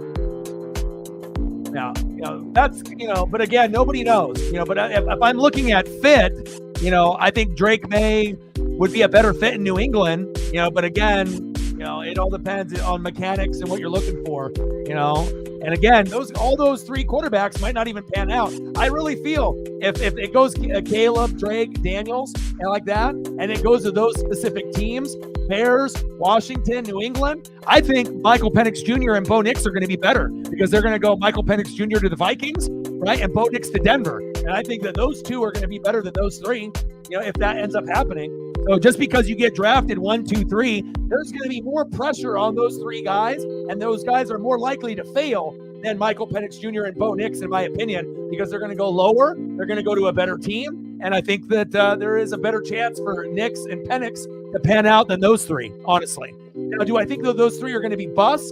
No, but I don't think they're going to be as good as people think. I think there's going to be a failure out of those three. And there might be 2 failures out of those 3. And then one of them might be good, but just not the next Patrick Mahomes. So something to think about. You have to give me the names. I mean, like I said, I haven't done, because you can never consider a trade. Because as soon as one trade goes up, the whole order goes out of whack. As soon as you get one person that trades up or one person that trades down, then the whole prediction shit goes out the window. You know what I mean? And I also feel too, whether people want to admit it or not, there's going to be certain organizations. I don't want to say that are racist, but there's going to be certain organizations that are going to only want a white quarterback. And there's going to be certain organizations that are going to lean for a black quarterback. There's going to be certain organizations that don't care if it's white or black, as long as it's the best quarterback for their team and the best fit. But there's going to be certain squads, that if you go and look at their history, they're going to lean towards more of a certain type of guy, whether it's a white guy, a black guy, Mexican guy, Asian guy, whatever, but there's going to be certain fan bases and certain teams, that are going to look. So like for Washington, they've had white quarterbacks, Cousins, they've had black quarterbacks, RG3, right? And they can go back and forth. But when I look at like Drake May, I can't really picture him in a Washington uniform. I can picture Jaden Daniels in a uniform. I can picture Drake May in a New England uniform. You know what I mean? But I can't picture the opposite, really. Like Jaden Daniels, I guess I can see Jaden Daniels in my brain on New England or Washington, but I can't see any scenario in my brain of Drake May wearing the burgundy and yellow for Washington. I don't know. Maybe it'll happen, but I don't know. It doesn't really, Caleb on Chicago, I can picture that. Maserati Marv on the Cardinals, I can picture that. Nix on the Vikings, duh. Michael Penix Jr. on the Vikings, duh. Bo Nix on the Broncos, duh. I can picture those. But, sometimes, whether they want to admit it or not, certain franchises are going to lean towards a black coach or a black quarterback, and certain organizations are going to look at a white quarterback or a white coach. It's just, I don't know why it's like that. You know what I mean? And a lot of it, I think it comes from the top. And it's not necessarily if it's a white or black or GM. It's a lot of the, quote unquote, Pat McAfee, rich whites that are at the top, that are the richest owners in football. And if you've noticed, there's not a lot of foreign people that are owning teams. A lot of them are white dudes, right? And they're older white dudes, and they grew up in that old school age.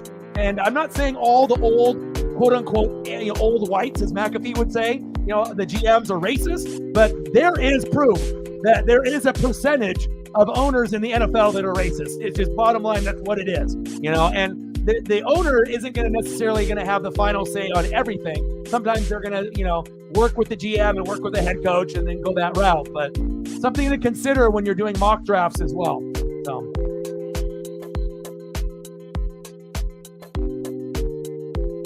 Yeah, we'll see. We'll see. Potential there.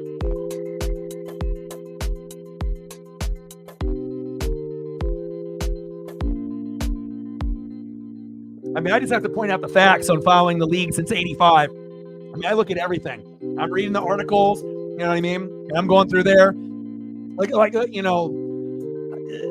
especially if you got an owner that is questionable, like if you look at Carolinas, with Finley, with like Tepa, any owner that is going to get mad at a fan of an opposing team to throw soda or alcohol on them does not deserve to be an owner.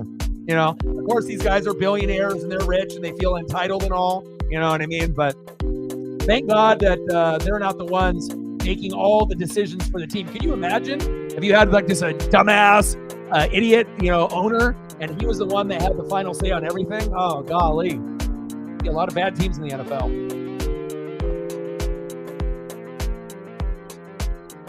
All right. Well, reflect anything that you want to be able to see. I'm exhausted. Especially me going nonstop and whatnot. So if there's anything else that anybody wants to see, specifically reflect with this dono, let me know. But I love you guys and I appreciate you guys very, very much. And I'll just go through some of the photos here one last time. spinning NFL logo, new to the channel. Hope you guys love it. It looks fucking clean. And we'll go through this one last time and call it a day. NFL 2024 franchise tag tracker with your boy O-Dog and the NWSF. Michael Pittman Jr., $21.8 million, franchise tag. Kyle Duggar, safety, $13.8 million, transitional tag. Antoine Winfield Jr., my dog, $17.1 million, tag. Jalen Johnson, corner, $19.8 million, tag. Josh Allen, not of the Buffalo Bills, tag. Justin Matabuke, D tackle, $22.102 million, tag. Spider Brian Burns, tagged. And then the two guys that might get tagged and bagged and get traded, L'Jarius Sneed and T. Higgins. Not tagged. Chris Jones. Who? Chris Jones. Christian Wilkins. Saquon Barkley. Josh Jacobs. And I have a lot more that I could have put on this. Eckler and all those others that Sarah was mentioning, but I didn't want to go with like 50 pictures on here. And plus, I can only hold so many. Michael Onwenu, Baker Mayfield, back to the Buccaneers, baby. 150%. Dalvin Ridley and Xavier McKinney. And out of all those guys that are not tagged, going back to the Bucs and going back to the Chiefs, 100%. Cuts, Jamal Adams, Quandre Diggs, Will Dissly for the Hawks, Jerome Baker for the Dolphins, Eric Kendricks for the Chargers. And on a positive note, Dalton Schultz, 3 years, $36 million, and Kraken winning against the Winnipeg Jets. Kraken win. Kraken win. Kraken win. Let's go. Yes, sir. I might have to watch a replay. Let's go, Jared McCann.